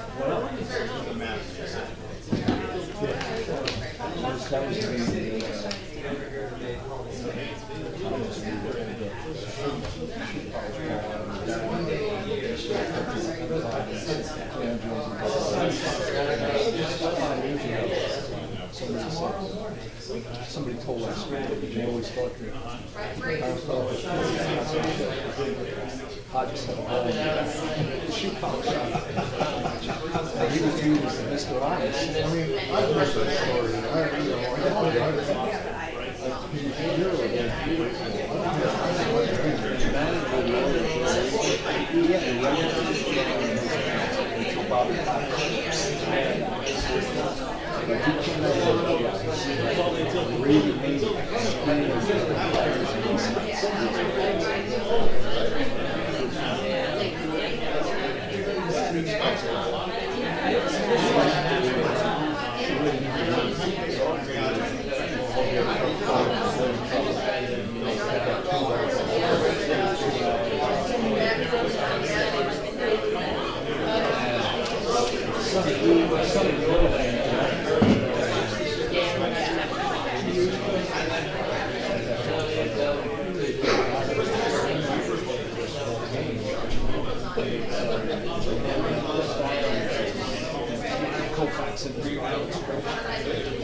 I know, we all saw your brother.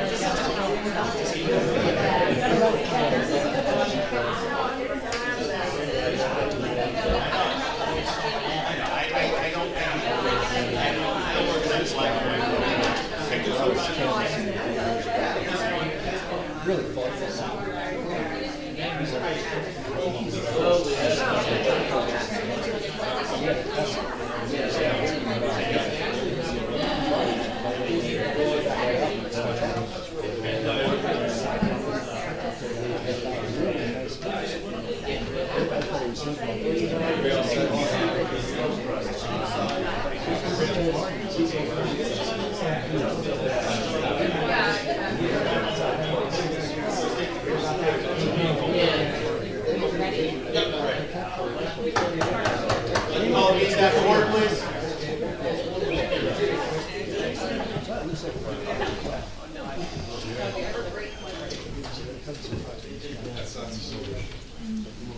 Roll call. Yeah. Mayor Fox? Here. Councilwoman Mahoney? Here. Mr. Marco? Here. Am I here? Yeah, are you here? Okay. I think it was me, sorry. Yeah, it's you. Chair Mayor? Here. Mr. Maynard? Here. Ms. O'Leary? Sure, here. Ms. Saracen? Here. Ms. Brunel? Here. Ms. Boco? Here. Mr. Sexsmith? Here. And Ms. Reardon? Here. And our professionals are still here. Thank you. We are. And they are. And so is the applicant. Okay. You all set, Mr. Chairman? Proceed, please proceed. Thank you. Thank you. All right, so we were at the break in Mr. Carroll's architectural testimony. So now pick up where you want to go through the floor plan now. Yeah, I'll leave that up to what exhibit you want to use. Yeah. So this is the first floor plan. There's Madison Avenue, Newark Avenue. So what I had mentioned while looking at the rendering, this lot along here,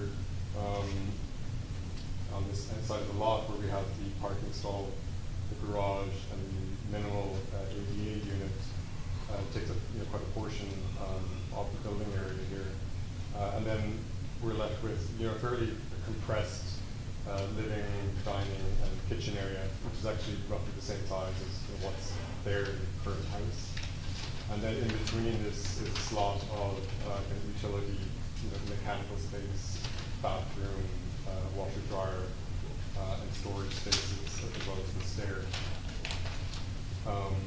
So this is access. You drive in, there's a stair that goes up to the front porch, and there's the front door. There's a stoop at the back that goes down and out this way onto Madison Avenue. So that garage, and that really depicts the additional coverage that we have related to that side of the house. Yes, it takes up quite a portion, yeah, for those additional parking spaces, which no parking spaces exist on the lot at the moment. And then you see the raised ground here where there's going to be extensive planting and this terracing.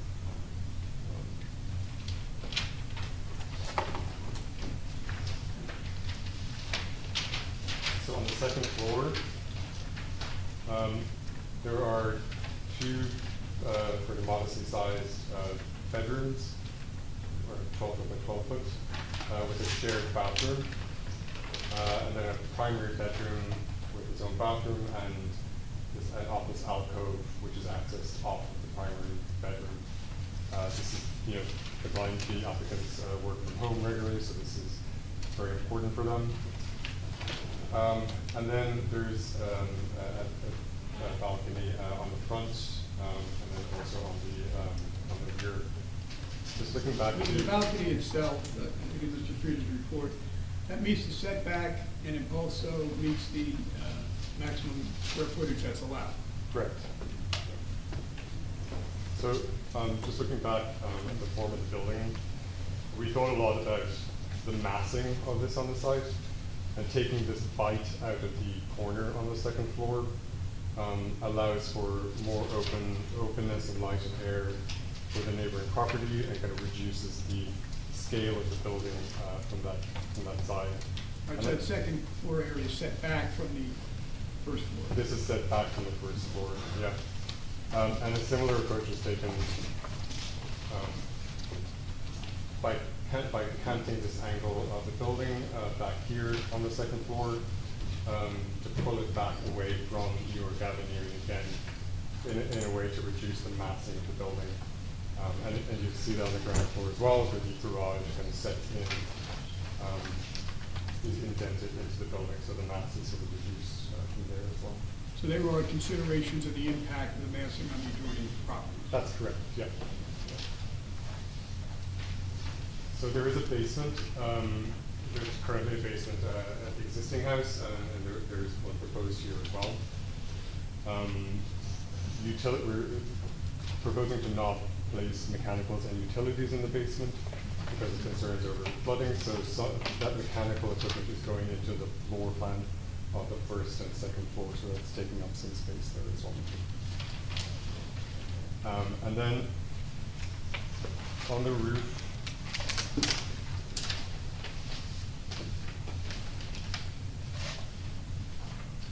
it is partially sloped from this line here, and we're proposing a large solar panel array system which will cover the majority of the energy use of the building, which, as with the passive house standards, is drastically reduced. Okay. Tom, excuse me, if I could ask. Oh, sure. Access to the roof? Access to the roof would be from the second floor balcony. In what form? Maybe just with a ladder or. Okay. Yeah. And what, some type of hatch or? We're not proposing a hatch in the roof itself. Yeah. So you come out onto the balcony here and just go up on a ladder. Okay, or if a contractor had to come for your solar panels or whatever, they could access this, from the side of the building. Yeah. Like any contractor would. Yeah, exactly. Thank you. Sorry. No, absolutely. All right, so in terms of these various proposals, do you see from an architectural standpoint any detriment or substantial detriment to the massing of this house to the adjoining property? I don't. I mean, we through these iterations, we've made many efforts to, accommodate these requirements of the parking spaces, the utility of the house as a full-time, long-term residence, with very modestly sized rooms, and set back in the volume where we can with the balcony on the second floor and on the garage side. And the massing we feel is in keeping with the neighboring buildings. The height is in keeping, and then the materiality as well. And what is the type of material on the outside of the house? So it's a light wood siding, and this is something that actually came from the applicants consulting with their neighbors. Earlier renderings that we had showed a darker material, darker window frames and trim. And so after that consultation, we made some revisions to this where we have white windows, white trim, white railings, which are in keeping with the materials used in the neighborhood. And then also another piece of feedback that came from a neighbor was this wall here on Madison was quite blank. So we added this window to break it up. So the neighbor felt it was just too. That was another recommendation by neighbors. Yes, yeah. That was passed on to you. Yes, yeah. And we feel that the front porch is in keeping with the character of the neighborhood as well. A lot of these houses have a front porch, and that we felt was an important part of the design as well. All right, that's all the questions I have now for the architect. Board? I, 2 years you guys worked on this, correct? Yep. In any of those 2 years, did you guys consider a smaller foot plan that was more in line with the size of the property? I think that what we did at times to try and get, I think it was the garage and the parking spaces that really pushes the ground floor to expand in this way, because what you're left over with at that point is really a modestly sized living, dining, kitchen space for a family, plus that accessible unit, which is important as well. So it was that ground floor footprint that pushed it to that extent. Do you know what percentage of the building coverage the garage is? It's about 400 square feet, but I can't say what percentage that is. Oh, no, sorry, it's 245 square feet. But yeah, I can't say what percentage. 8%? 8.17. 8.17. I thought it was almost 10. I was correct. So the garage itself is taking up about 8.5% of the building Right. coverage. Right. And then on one of these drawings, so I assume that the square foot inside, you've already obviously accommodated for a future elevator, all that's already in that number, right? Correct, Okay. yes, yep. And then there's a note about a future potential ramp at 172 square feet. Is that at all accounted for in the numbers? Or again, we're not talking. I think that was an earlier idea. We since proposed a future chair lift from that stair from the garage to the first floor, which would eliminate a need for a ramp. Okay. Yeah. It's eliminated. So there's no more proposed future ramp? No. Okay. So just to follow up on that, if I may. The future elevator would only be from the first floor to the second floor? Correct. Okay, and access to the house from grade or from the garage would be via chairlift? Yeah, so the chairlift would be interior, so you would not see that on the exterior. So someone would, come into the garage, through this door, and then there's a chairlift. You're going up half a level. Oh, I see, okay. Up into the living room. So they will not be increasing any building coverage or impervious coverage? Just for a point of knowledge, right? The ADA, we accommodated ADA requirements throughout the first floor, which Right. is expansive. what percentage does that kick up the footprint overall? So you have, since you have to allow for wheelchair and such, is there a percentage you can apply to that number? Not that I have at hand. I will say, it's, you can see the sort of turning circles here. You're expanding the bathroom, for example. You're expanding these access areas here where you have to get from one room into another. So it's, I don't have a number offhand, but it is expanding. Yeah, but the hallways are, I mean, they're standard size hallways. Are they? Yeah, great time to see that. So the jury question. The rooms themselves, the bedrooms aren't big. No, they're not. Like that bedroom on the first floor is very small. Even though it's the ADA bedroom, that's because the door's wide and you see that circle area in there, so It's if you have a actually labeled as wheelchair, a you Murphy can, bed, so that would fold put into the the wheelchair living through. Just wondering if it did expand the footprint in I any don't, way, shape, or from form. my look, I can't imagine. I can't that tell. has done. You said the bathroom maybe. The bathroom is expanded, yeah. I would say, I think the standard width is 3 feet for hallways, but these are wider. And this is the stair as well, that was explaining for the chairlift. What is the use of the basement going to be? For storage. No utilities down there? No, just as a concern about flooding or any water problems, the utilities are being taken upstairs. And you couldn't use the basement because of concern about flooding, so you had to make room inside somewhere in the house. So there's room, there's mechanical space upstairs on the first floor and some in the second floor as well. In the ceiling section of the second floor. Could you explain to me the membrane roof? Yes. So, I mean, is it non-weight supporting other than, I mean, I don't see membrane roof often, but I haven't done this for very long, so. So it's, there are various types. So it's either rolled on, or there's also a liquid applied, so it's kind of poured over, so it's all seamless. And then if you are setting solar panels on that, you have these standoffs that go down to the plywood level, so you're not resting them on the membrane. Okay, Yeah. so it's actually supported on the joints, or the Exactly, joints on the below it, not structure, on basically. so the roof itself is not weight, is not weight Exactly. bearing. Yep. And also, so that you know, the membrane itself is because the slope on the roof is very shallow. Mm-hmm. They couldn't build a traditional shingle roof, asphalt shingle roof, because doesn't have enough pitch. So they have to go to a membrane roof to accommodate the building codes. And just to say, so the membrane roof will not be visible because there is a parapet, Mhm. so you're not going to be looking at a black membrane roof.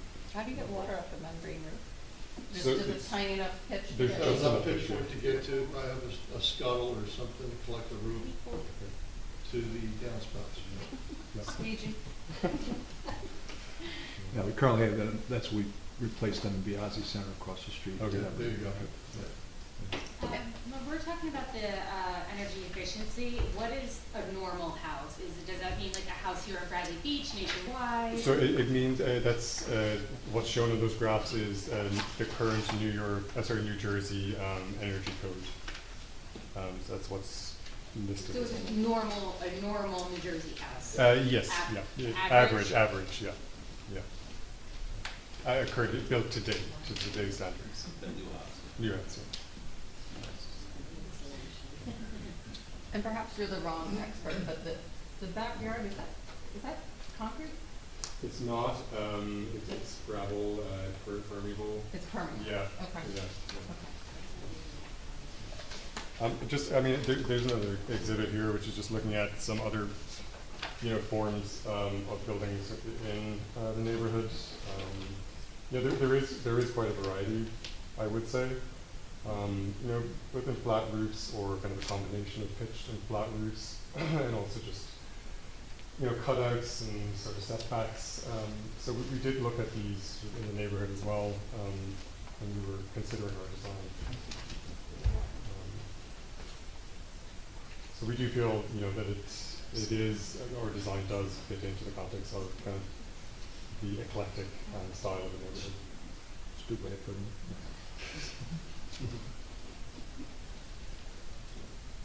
other questions from the board? Open this portion of the application up to the public for questions for the architect. Thomas J. Cohen, 612 Third Avenue. I was wondering, these examples that you showed, do you know what the building coverage and lot coverage is for each of those? I don't have that information. Okay. When you referenced massing, so when you were in your 2-year process, you were concerned about massing. Yep. Okay, and then, but wouldn't you have less massing if it was built at 35% lot coverage? Yes, but it. Great, thank you. And then, what are the floor to ceiling heights on the first and second floor? So the first floor is 9 feet.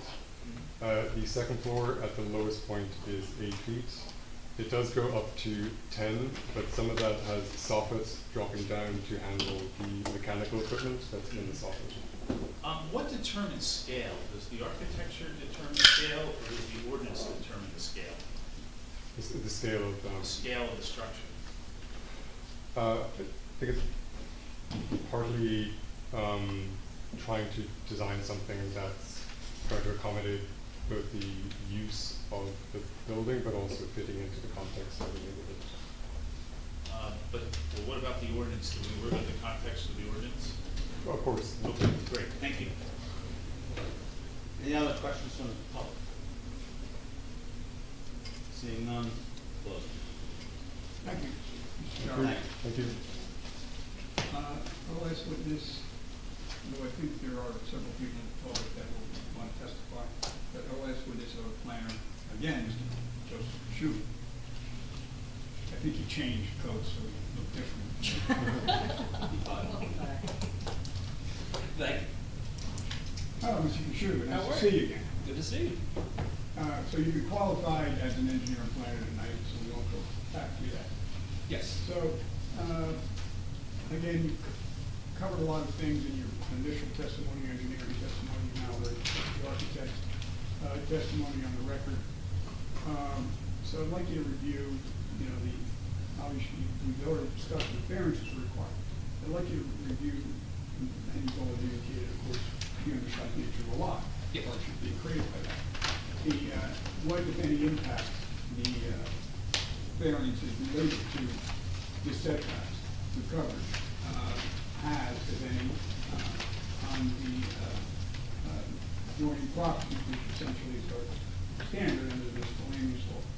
So you can compare those to the surrounding properties, and the court can make its evaluation.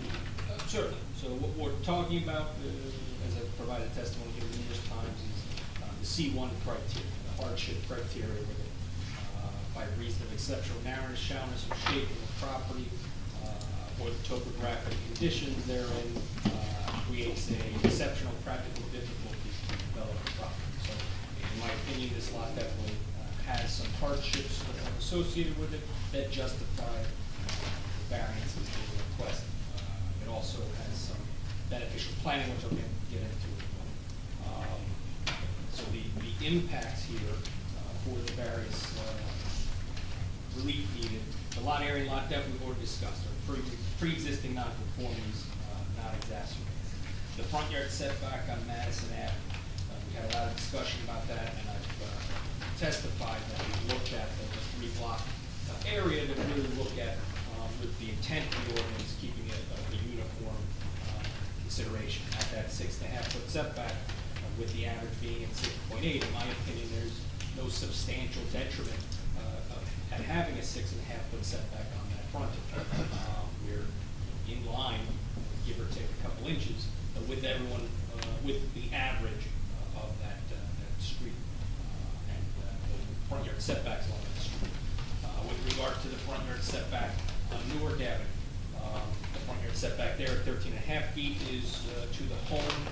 We focused on the porch on that location because Madison Avenue tends to have the more prototypical frontage where all the homes along there have porches. We aligned our porch with the other porches and are asking for a little bit of relief for the front yard setback to the home itself.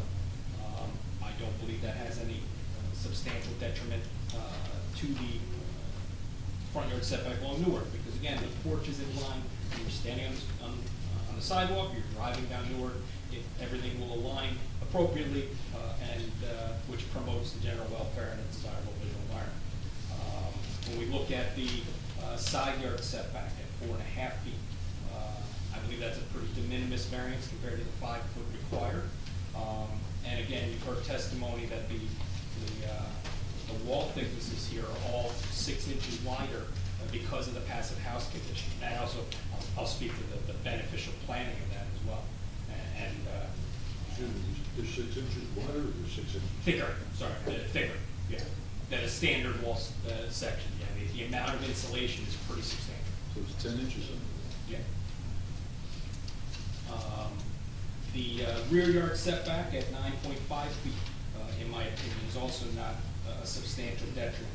And both the rear and side, as I testified, have the benefit of being adjacent to the neighbor's driveways. So there's ample space between the homes in that the home next door is between 10 and 12 feet off the property line on both those sides, both south and west. All of which, in my opinion, those setbacks do not create a substantial detriment. The lot coverage is really a function of those 4 things. We're kind of creating the sandbox we're able to work in. So in my opinion, because all 4 sides are appropriate, in my opinion, compared to the neighbors, don't create a detrimental impact, I think the lot coverage here is appropriate on this undersized lot, and does not create a detrimental impact to the neighbors. The driveway on the short side, I do not believe has an impact because of the one-way nature. I provided a lot of testimony on that. And the mechanical location, even though it needs relief, is actually a foot further from the neighbor than it was before, and sitting underneath the rear landing, so in the most innocuous location it can be. So I think all those variances that we're requesting do not have any substantial detrimental impact to the neighborhood and to the public good. And also, while you're on that, you testimony by the architect, excuse me, about the manner in which the second floor is set back and how the corner of the house is cut off on the opposite side. How does that have an impact on whether there's a substantial detriment to light, air, or in any way crowding the other properties? It's certainly an improvement to air, light, and open space. When you step back second stories, provides a little bit more openness, air and light, especially along the front portions of the home where it has the biggest impact. Because the other sides, we have the driveways. So I believe those are also benefits to planning and do not create a detrimental impact. Under the C2 criteria, where the purposes of zoning are promoted, purposes of zoning found in section 2 of the municipal land use law, I believe the application promotes a number of purposes of zoning, and some of which are not typical purposes of zoning that are advanced for a single family home. In my opinion, we definitely promote the general welfare of the by the application. We provide adequate light, air, and open space. We provide sufficient space and appropriate location for this residential use. We promote a desirable visual environment, but one of the ones I didn't speak about as much, but the architect did, was promote the utilization of renewable energy resources. And that is certainly a benefit of this application by providing the passive house. And not to belabor and confuse the coverage discussion any further, but I know Mr. Chairman specifically kind of got into the numbers. The 6 inches of additional insulation around the perimeter, although seems minimal, is more than 2% of coverage. When you total it all up, there's 70-something square feet of additional footprint that is just insulation. So, in my opinion, the promotion of the utilization of renewable energy resources is certainly advanced and can also help justify our coverage request, because we have, as we discussed, not only does the garage take up 8% of the coverage, the house, the insulation 2.3%, so that the home, the actual living space, and the typical footprint we look at is about 42.9%. Again, we have 2.3% of insulation and 8.2% of garage. So when you're trying to balance, you know, why the coverage number is what it is, there is some excess here for that substantial benefit to plan. It also promotes the master plan goals, the 2008 master plan reexamination. The single-family character of the borough is a very important asset. The rehabilitation and infill of the housing stock should be encouraged where appropriate while maintaining the character, scale, and privacy of the established residential neighborhoods. And I think we provided a lot of testimony that that was our focus, was keeping within the character, scale, and privacy. So I do believe this does promote the purposes of zoning, and the variances here can be granted under both the C1 and C2 criteria. And as I testified, I do not believe there's a substantial detriment to the public good as a result of the application. Therefore, in my opinion, the board can grant the variances as requested. I don't believe there'll be detriment to the zone plan or zoning ordinance. The zoning ordinance, it's difficult to contemplate undersized lots, especially undersized corner lots, and that creates a lot of difficulties with designing homes. But I believe the applicant has done a good job here, and the board can grant the variances as requested. Now, there was a lot of testimony by the architect also about designing a home that's ADA compliant, which obviously will not just benefit current proposed use, you know, with the elderly parent who will living with them, but anybody in the future. Correct. That's a public policy of the state of New Jersey, of course, with ADA requirements, correct? Correct, and that was From added a planning viewpoint, is your opinion that that's another benefit that, in terms of balancing the benefits against the detriments? Correct. I do believe that does. It promotes the general welfare and the compliance with the ADA is certainly a purpose of the plan. So, just again, the size of the house itself, you've done a tremendous view of the neighborhood with the photographs and your view and your personal observations. The size of the house is consistent with the sizes of a home in the neighborhood. I would agree with that. You know, many of those homes are on larger lots. I'm talking about the size of the house. The height and dimensions, yes. So that, it's not that this house in and of itself is overly large in relationship to the neighborhood. Correct. The other homes are 2.5 stories. Correct. So what's driving, obviously, the coverage setback is the size of the lot. Correct. Not so much the overbuilding of a larger house than what is commonly seen in the neighborhood. No. I think the driving factor is also providing a home that's, as I indicated, commensurate with year-round living. For a family. Yep. It's the only question I have for the planner. Any questions on the board? I think the board, the general sense of getting from people's comments is that the building coverage is you know, an issue for some folks. Has there, and I know my colleague had asked before, are there any designs that had a smaller footprint? I was just wondering, like, is there a need for the 3 bedrooms and the ADA bedroom? Has there been any thought to maybe taking the garage, putting that just as a driveway and getting rid of that bedroom and bedroom upstairs, and that would help a lot? I mean, with the building coverage, or, I guess what I just want to see is, like, has all these things been worked through and there's a reason why this many bedrooms is needed, this design is needed? Well, Because that's what I'm not. yeah, I understand, and that's a perfectly legitimate observation and question. And yes, there's trade-offs, right?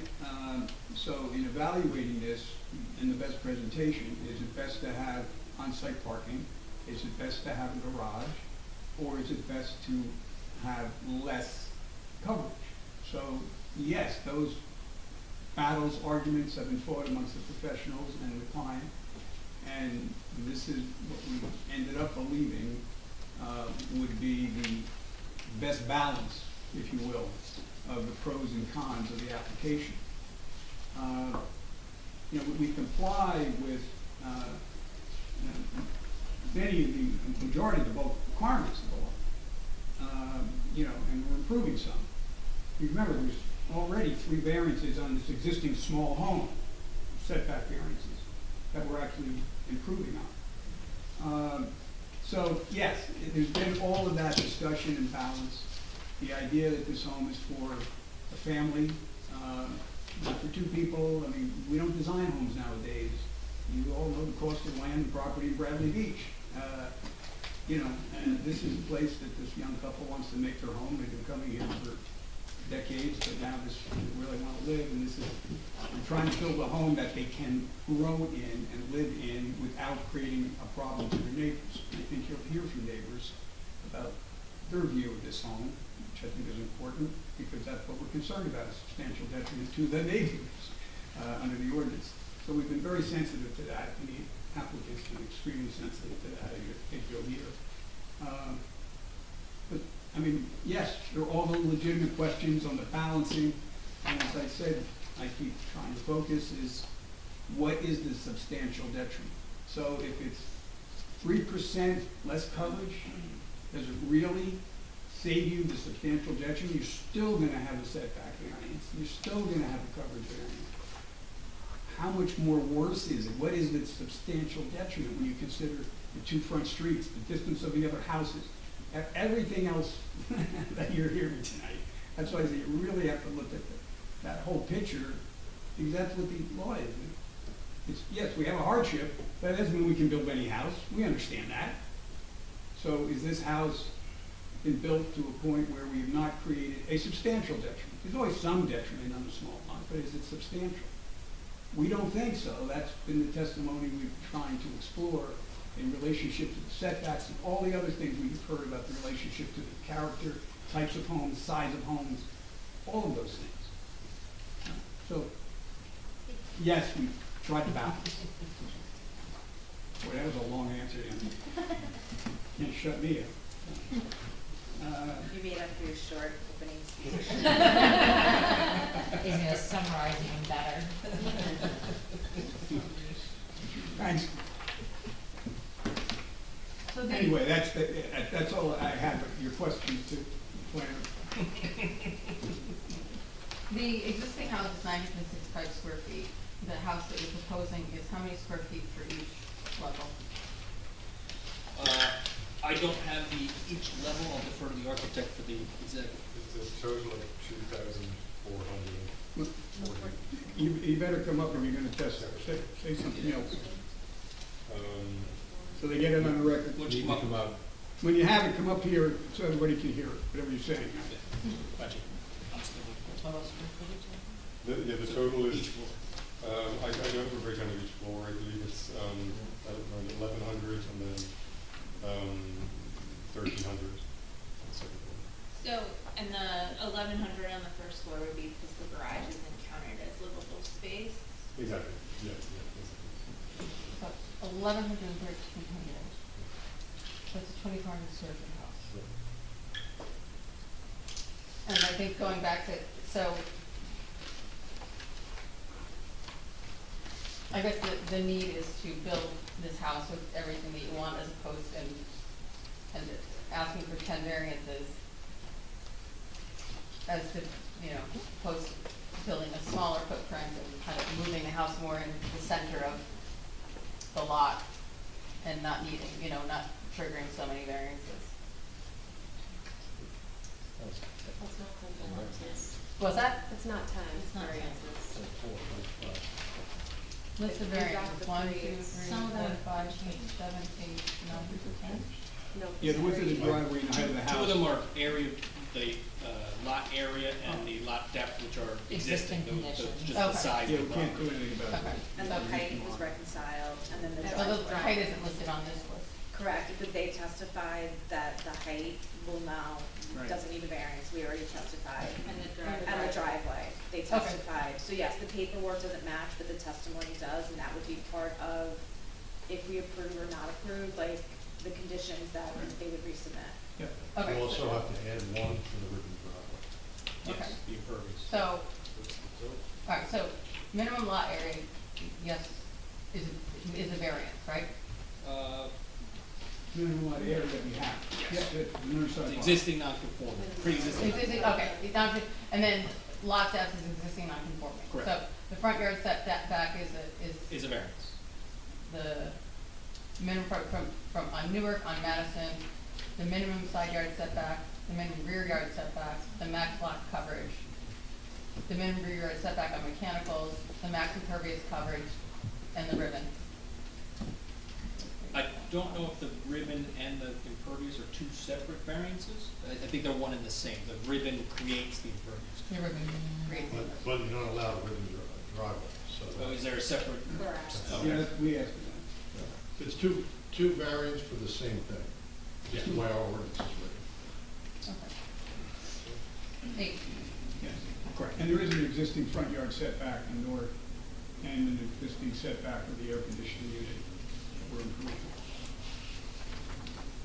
I think, and I don't know if this will be helpful to anyone or not, but, what I think, and you can correct me if I'm wrong, a number of the board members are struggling with, right, is they, I think this board has been trying very hard to, you know, approve, development that complies with the zoning regulations and, you know, make sure that, Bradley Beach is developed in a way that meets the ordinance standards, but I do think that this proposal is unique, in that it has all of the, green elements and, you know, the passive house and the environmentally friendly features, and the native landscaping and things like that, that I think are positives, from a planning benefit and to Bradley Beach, and I think that's probably where, the board is struggling a little bit, if that helps. Well, that's fair, huh? It really is. And basically stating his trade-offs. Right, That's this whole thing is a trade. right. And how much can you trade off until you take out, until you just drive the projects around? Right, so I think kind of going on that, right, you know, the coverage is over, but we talked about, like, the garage is 8% coverage, 8% of the total coverage amount, where you often don't even see an on-site parking space for. That's an extra. Yeah. Well, I think the 2% for the wall thickness too was. Right, and that it goes to the green energy and, you know.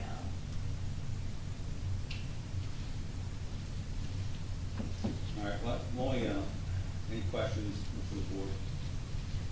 Or as the planner? Open this up to the public, questions, Mr. Planner? Thomas J. Cohen, 6 Third Avenue. Mr. Kuba, again, now that you're doing the planning testimony, I just want to reiterate that you're using the 6.5% setback you're proposing in a 3-block area, not as per the ordinance, just in the 200 feet in either direction of the lot. Is that correct? That's correct. Okay, great. And it is the variances, okay. I was just wondering, the C1 hardship, is it topography, size, or shape? It can be any consideration or any conglomeration of any of those. So the In this particular rectangle case, is not the it's, shape, right? So the shape is not the criteria. In this particular case, it's size. It's not? Size. It's The size the of the size, lot. so it's strictly the size, it's not the topography or anything else. Well, the topography does impact the coverage some because we have added steps compared to a typical application, which is more at grade. That does increase the coverage ever so slightly. And being that this is proposed now as a vacant lot, could a conforming house be constructed here? The issue with constructing a conforming house is that we have a very limited envelope. So yes, you could always build conforming, but is a conforming home here really feasible to live in? So that being said, the lot is not zoned into economic and utility, is it? Not to my knowledge. Great, thank you. Any more questions? Seeing none, close. Sir? Thank you. I think I'm gonna after open the up- public I'm gonna open up testifies, the public. I would then sum up if you would allow. Sure. No, I don't want to keep the public waiting. I'm gonna open the application up to the public with comment and testimony. Please come forward, state your name and address, and be sworn.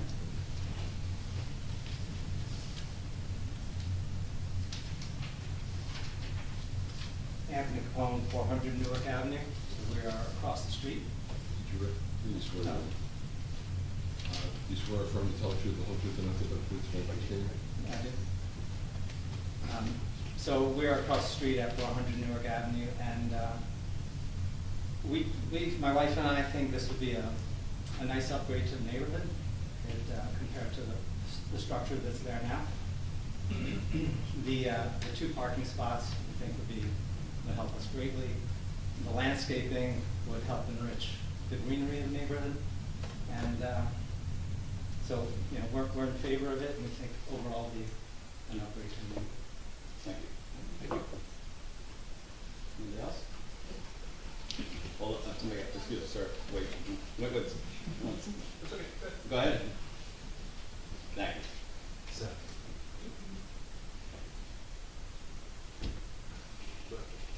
Yes, please.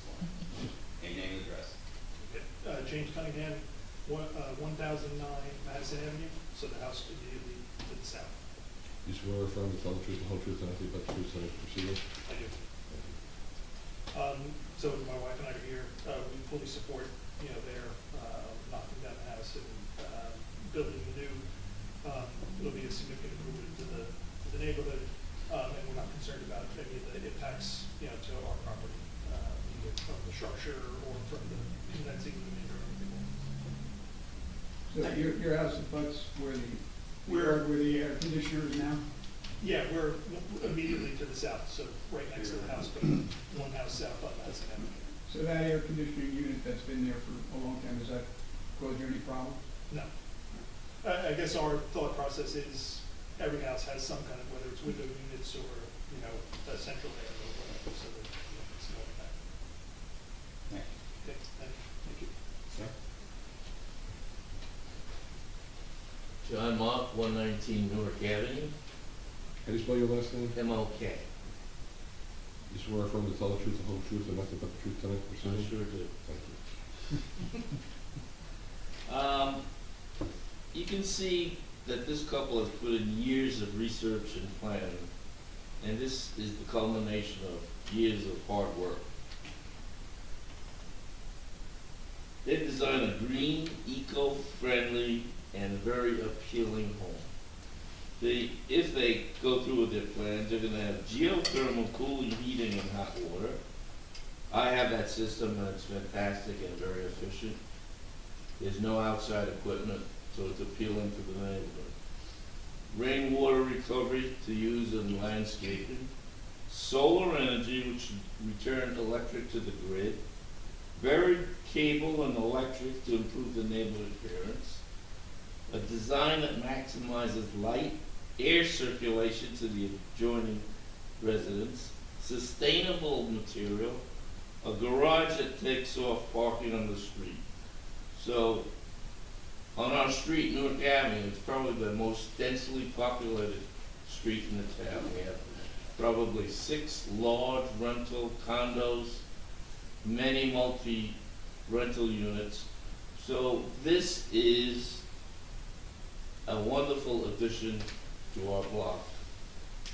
And most of the neighbors in the neighborhood are all in favor of it. So we hope you approve it favorably. Thank you. Yeah, thanks, Joe. Any other comments? Yeah?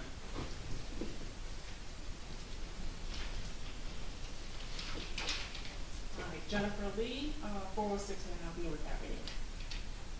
Swear affirm to tell the truth, the whole truth, and nothing but the truth, tonight, proceed? Thank you. I'm actually friends with Jen for over 40 years. She actually went to school with my brother in New York City, and my parents actually bought 406 and a half Newark Avenue in the late 1970s. So I grew up in Bradley Beach. Bradley Beach is like my second home. My own children come to Bradley Beach now because we still have our place, and they're growing up enjoying Bradley Beach. We love Bradley Beach. It's really a family-oriented town. We know a lot of these people here. The neighbors across the street are friendly. It's a real second home for us. When Jen and her husband came to us and said, this is our plan, this is what we want to do, they invited us to their home to share what their thoughts and ideas were, and we were blown away by how economic, eco-friendly their home is going to be. My husband and I were like, we want a home like this. I mean, we were so impressed by her presentation and the thought process that she and her husband went through. You know, they told us that they were doing the research for over 2 years, and we want to support them, and we do support them, and we hope that you will really consider approving their proposal, because I think it's going to benefit our neighborhood, it's going to benefit Friendly Beach, and you know, we live diagonally across from them, and we would love to see this beautiful house being built on our block. Thank you for your time. Thank you.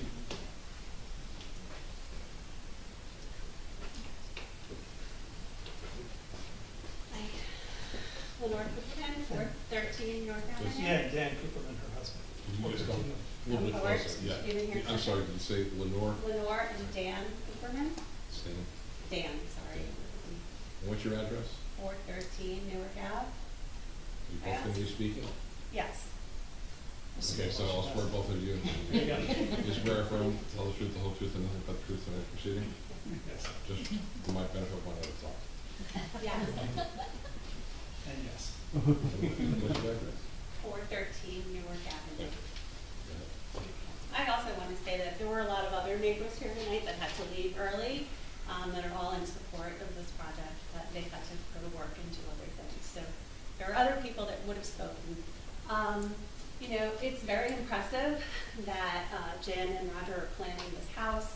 I love that it's green. I've never heard, I mean, a passive house is expensive to build. They are going above and beyond in building this home and putting the effort in to meet the passive house standards. And I think it's amazing that that's something that they care about and they feel so impassioned by, that they're trying to build this house on Newark Ave. It will only improve our street. My mother met Elena, which is Jen's mom, 18 years ago. She would walk by, and my mom and Elena would walk together. They've been in the neighborhood for 40 years. They've owned that property. They've been here. They're part of Newark Avenue. They should move anywhere anywhere else, but they're choosing to stay on Newark Ave and to make and improve our street and to be part of the community. And Right. We would like them to be able to do that. To continue their investment in this community already, long-standing. It really is a testament to your commitment to us. You went to everybody and you Right. asked for our opinions. What did, you didn't want to impact anybody negatively. And that's what we need. That's what our whole town needs, but Newark Avenue really has that. And I think when you look in terms of what they're doing, they're adding in essence 2 parking spots. And they're creating what I think is a flagship project that should lead the way to the future. And even then, they're only over by 10% roughly of your coverage requirement. My hope is that you guys can accept that and have that be the justification, that they are contributing more than they are taking away. So thank you very much. The ADA is so important for them. Just in terms of aging parents, we've been through it. We thought, let's put a bathroom on the first floor, let's put a bedroom on the first floor many years ago, but we didn't think about the ADA component. And I think that they've put so much into this, and they've changed it, and the ordinance have changed over the years. And I would love to know how many houses on the street are not meeting the coverage, right now. But this home, I think, with all of the green energy, it balances out. Yeah. So Yeah, we hope you support it. Thank you. Thank you. Anybody else? Thomas J. Cohen, 612 Third Avenue. The You green swear energy. affirm to tell the truth, the whole truth, and nothing but the truth, so help you God? Yes, I do. You know, the green energy component's very interesting, but a conforming house could be built with the same green energy components, and that would be awesome. We're 19% over on the building coverage, and that's an outrageous amount to disregard. Our ordinance. New York.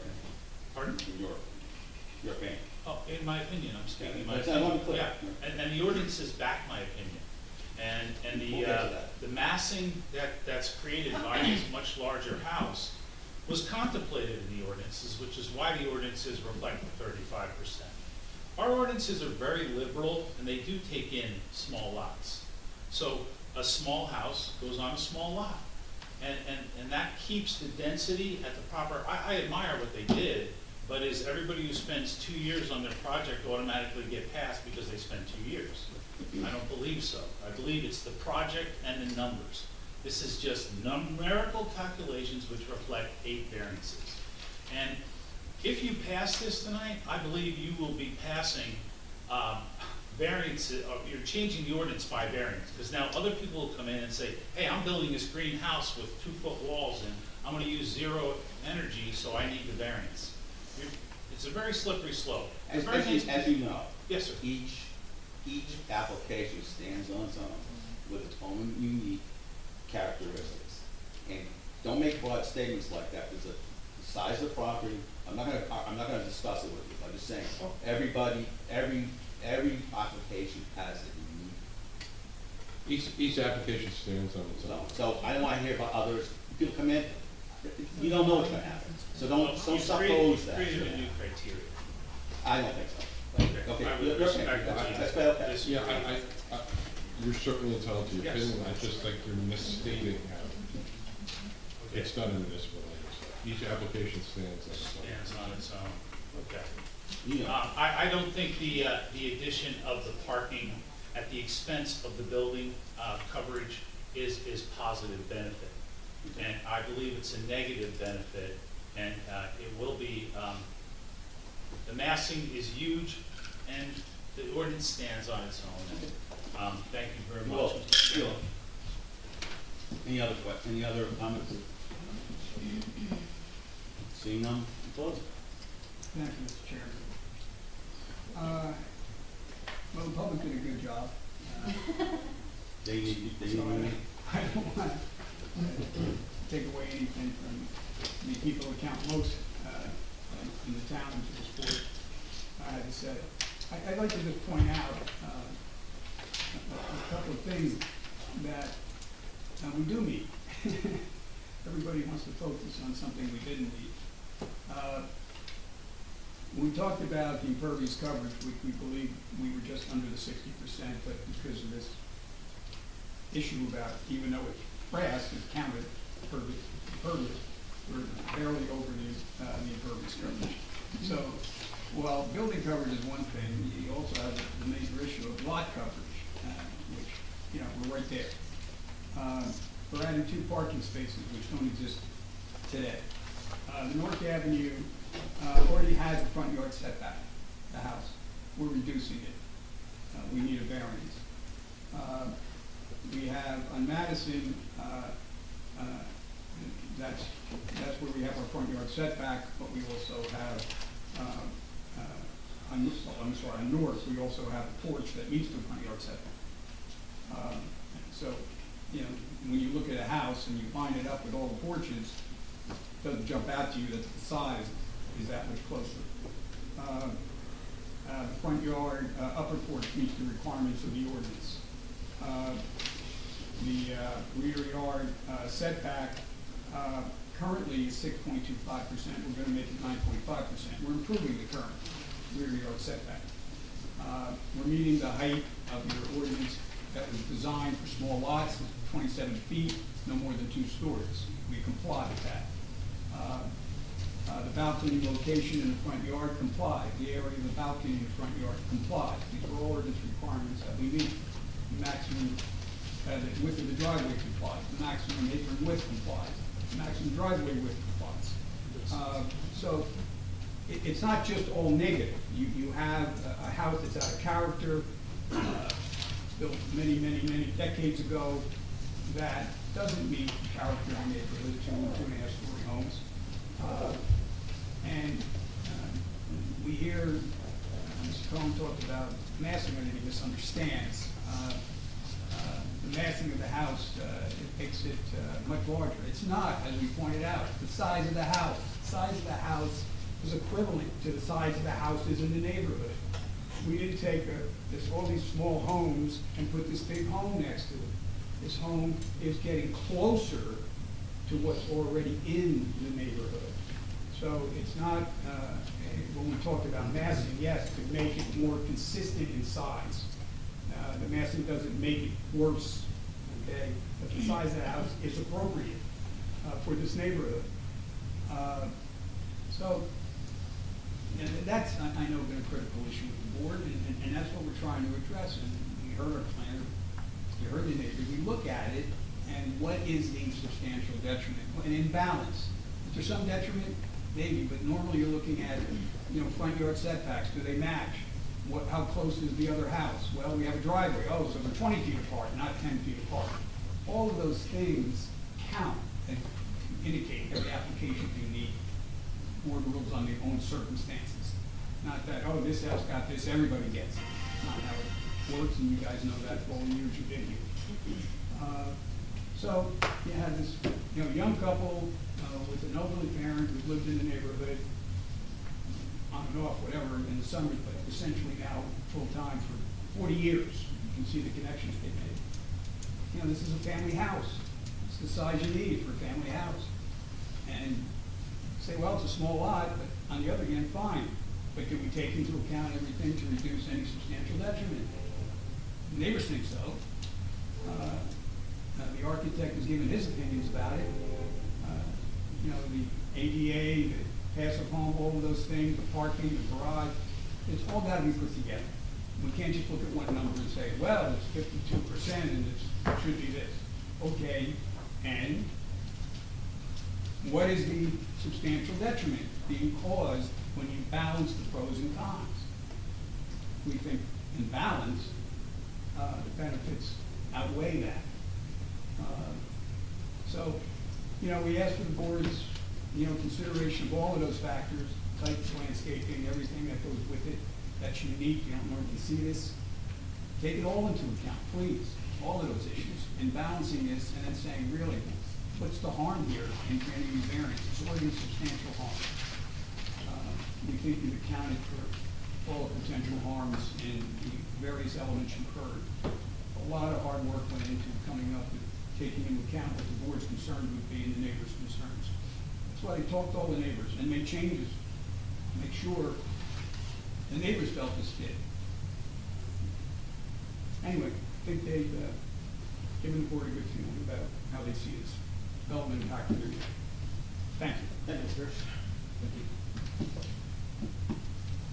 Any other comments from the board?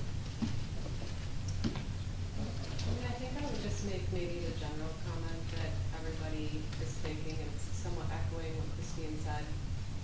We're balancing a lot of what the ordinance is dictating with a property that is very challenging to build on. And we see this a lot, and now we see a case where we have a property that's taking into consideration some things that we have not yet seen here. We don't see a lot of homes that come in with this, you know, really progressive home design that in theory we're going to see, hopefully 50 years from now, this will be standardized, or at least some aspects of it. And I would say the ADA component in a town that is predominantly a growing retirement community, I would say this, right? Everybody is coming here to either retire or for their grandchildren. These are standards that we should be embracing for what they are. And we also have this very difficult job of balancing that with the current rules and regulations. So that makes this a very challenging application, and it has to be looked at for face value.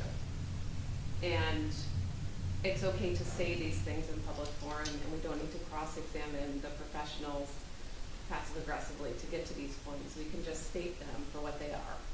And I think this is a big one to think about. A lot of us are not excited about building coverage that is over the max. That's a very tough one for this group. So I think that's just some light words to maybe simmer on before everybody decides which direction they feel is best for this community. Can I ask a question of a professional? Kind of closed off. Spoken. Was that? We've already closed off there. I mean, of your profession. Of my profession? Oh, Yeah. not yet. Yeah, Sorry. okay, thanks. Well done. With regard to the front yard setback, and with regard to the ordinance, I'm trying to come to grips with the averaging. And I understand that if you look at the averaging and you look at the other homes, if you move the front yard, if you move the setback closer, it's in line with the other homes right in the area. So where do things stand when it comes to the ordinance versus the current look of the neighborhood? Okay, so if I understand you correctly. Okay, if you go ahead and ask me again. You want to know what effects this is gonna have on maybe future? Yeah, I guess so, because they're gonna say, we wanna move it forward, because then it's conforming with all the other houses around Right. there. Right. Is that the thing to do, or do you follow the ordinance? I don't know. I mean, No. it's like, oh, well, you know, Newark Avenue, Madison Avenue aren't quite like the other streets that are farther down and have more space. These houses are kind of closer together. So we're gonna take that huge front yard setback, and we're not even gonna give it the average, we're gonna go all the way to the front, but it is in keeping with the houses around it. Right, so. I'm so that- struggling there. Okay, so if I could just help a Okay. little bit, I don't wanna influence anyone. Right.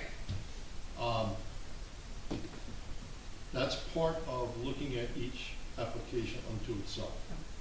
Okay, so if it was in a different part of town with different sized properties, you may come to a conclusion differently than you would in this particular instance. That's the best I can outline. for you. That's helpful. Thank you. Just we've run into this on Newark Avenue over the last 20 years. So many times where you've seen there's something like zero setbacks. This board has approved zero setbacks.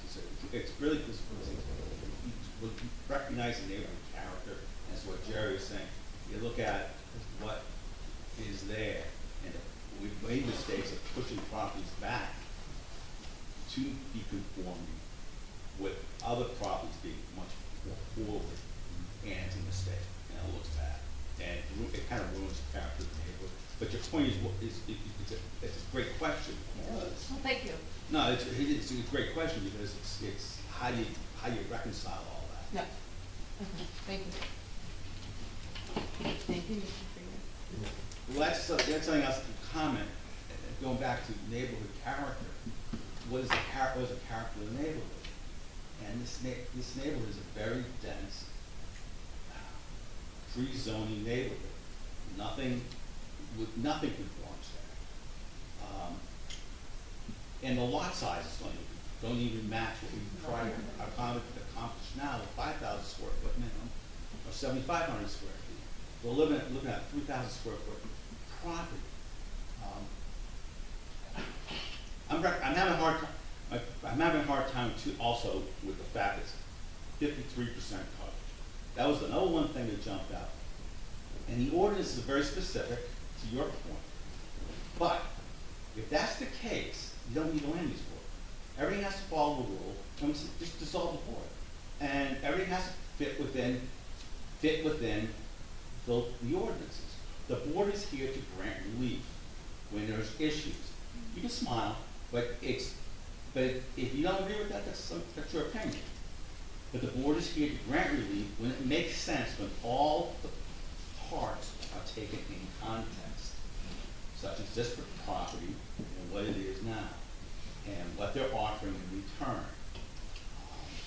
I disagree with you with the negativity of parking. Okay, 2 parking spots on Newark is a win for the town. And in that spot, right there, that corner, where the way the traffic flow is, the way it's being set up, I think it's a good plan. Yes, the setbacks stink all the way around. It stinks. The house itself brings a new vision to Newark Avenue, and it brings a new way of making homes. I think there's a lot, there's more positive to this than negative.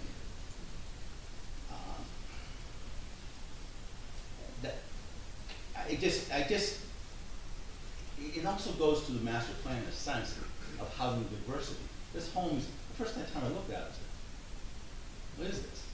But as you look at it though, and stop to absorb it, you realize, in listening, it's actually pretty unique. It's kind of a cool solution to a very tricky problem. Sure, you can build a house on that lot that conforms, and it's not gonna be functional, it's not gonna be functional in the sense you're limited as to what,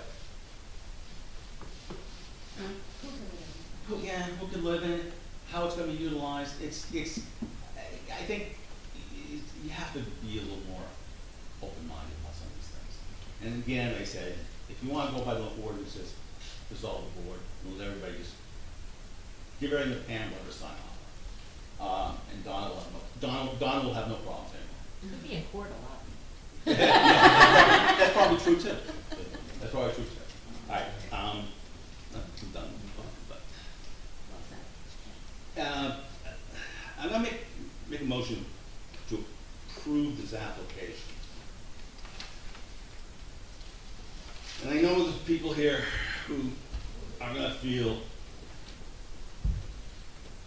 that the lot size, the coverage size is one big the coverage. But with the variances that were requested, they're reasonable for the project, in my opinion. Yes, sir. Thank you. And the variances, can we review the variances real quick? Jerry, can we go over that? Sure. The pre-existing ones. Our lot area and lot width. Correct. So those are the only two for that. Correct.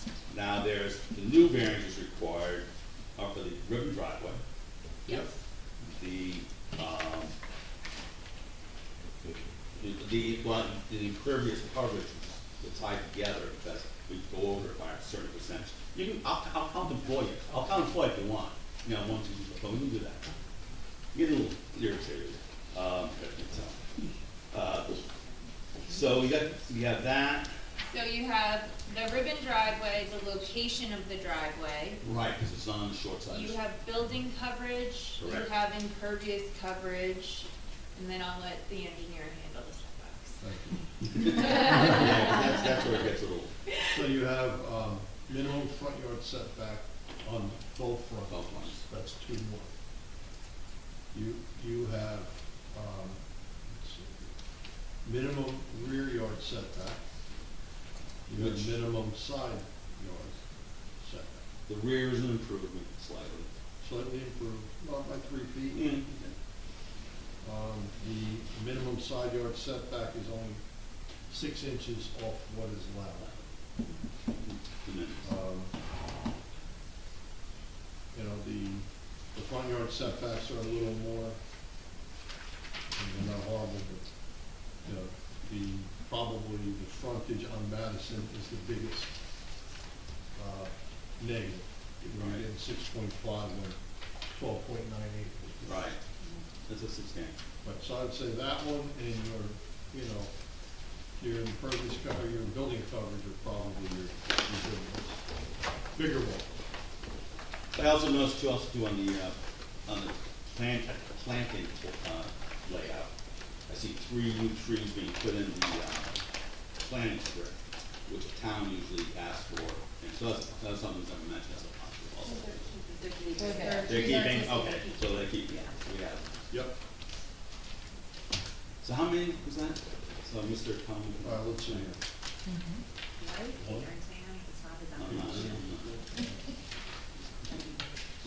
I have 7. 7? Very good.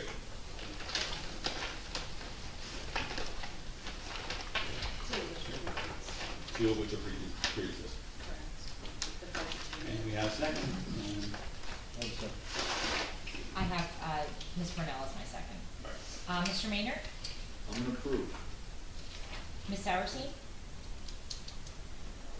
I'm gonna approve. Ms. Riley Iori? I'm always the naysayer. I will say that this is super hard. For me, the neighbor engagement was probably the best I've ever seen. So kudos to you for even opening yourselves to doing that. The feeling from your neighbors was incredible, and I just, again, I think that's a really good example to set. The energy thing, the ADA, I get it. I have to be consistent to myself and how I've been going in the years I've been here, and it really, for me, was the lot size, but, and I'm sorry to disappoint you on that, but I am usually the one that does that, so you might be unclear, but. I'm a no, I'm sorry. Okay. No, I'm sorry, that's a no. Mr. Marco? I would say that any application that provides us 2 parking spots on Newark and uses passive house standards would be a no-brainer for me. I did struggle with this one because of the building coverage, but I think that the positives far outweigh any negatives. And I've been on this board for a while. I've never seen such thought go into the environment. It warms my heart, it warms my soul, it makes me proud to work here, and yes. Councilwoman Mahoney? I've only been on the board for a short time, and this is probably just about the most difficult application. Well, it's the most difficult application I've heard, and from listening to this board, I have to say it's probably one of the most difficult ones they've heard. Because the house is amazing, and I think the input from neighbors is always compelling to me. The problem I have is not that it's a large house, because it's in keeping with what the neighborhood has. It's that it's an overly large house in relation to the size of the lot. So I know it provides 2 more parking spots, but I just think it's too much house on the size of the lot, so I am going to say no. Mayor Fox? Yeah, I'm gonna vote yes for a number of reasons. One, I think it has been a very careful plan, neighbor input and significant changes. The trade-offs, I don't need to recover with everybody, significant amount of trade-offs that are inherent in this. The energy component and the ADA component, I think, are novel for our town. The points about we are not creating any substantial detriment, I think it's important. And last, I just think it's just a really good fit for the neighborhood, knowing that house and the neighborhood. So I'm going with this. Ms. Brunel? First, I want to thank all of you who spoke, because Bradley Beach isn't just this group of people, it's you. Because it's the people who live in the town and who speak up for their neighbors that are far more important than what this committee judges. So I obviously am voting yes, and I wish you all the best, and welcome to actually what is really and truly a very nice town, as I think you already know. Ms. Boco? I think just to reiterate what everyone else has said, this is definitely a struggle because we look to use the ordinances as our guide, but each case is indeed meant to be looked at independently and on their own. For me, when I saw the lot size, I was leaning towards denial. However, I think that we often get applications that are houses being built for today. And this house is being built for the future, where very likely many of the things you're incorporating will be ordinances in the future. I feel that it's an investment into the town, and it is applicable to the master plan in allowing people to live here full-time. And for me, that's very important, so I vote yes. And Chair Mayor? I can't add anything more to it. Yes. Thank you, congratulations. Congratulations. So if I could just add something, congratulations, add something on the record. I think, I'm going to compliment this board. This was a difficult application. And I'm the person that calls and strikes. I try to be dispassionate, whether it's anything difficult. But however you voted tonight, you really gave it a lot of thought, and you listened to professionals. That's why the board exists. Make a motion to adjourn.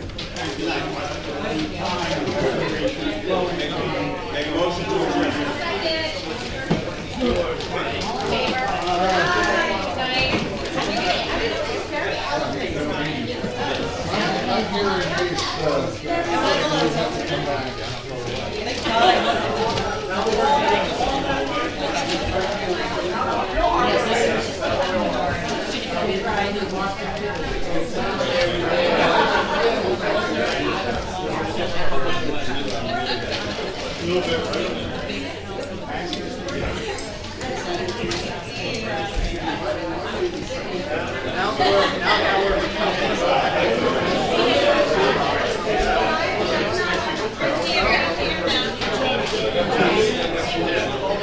Good night, everyone.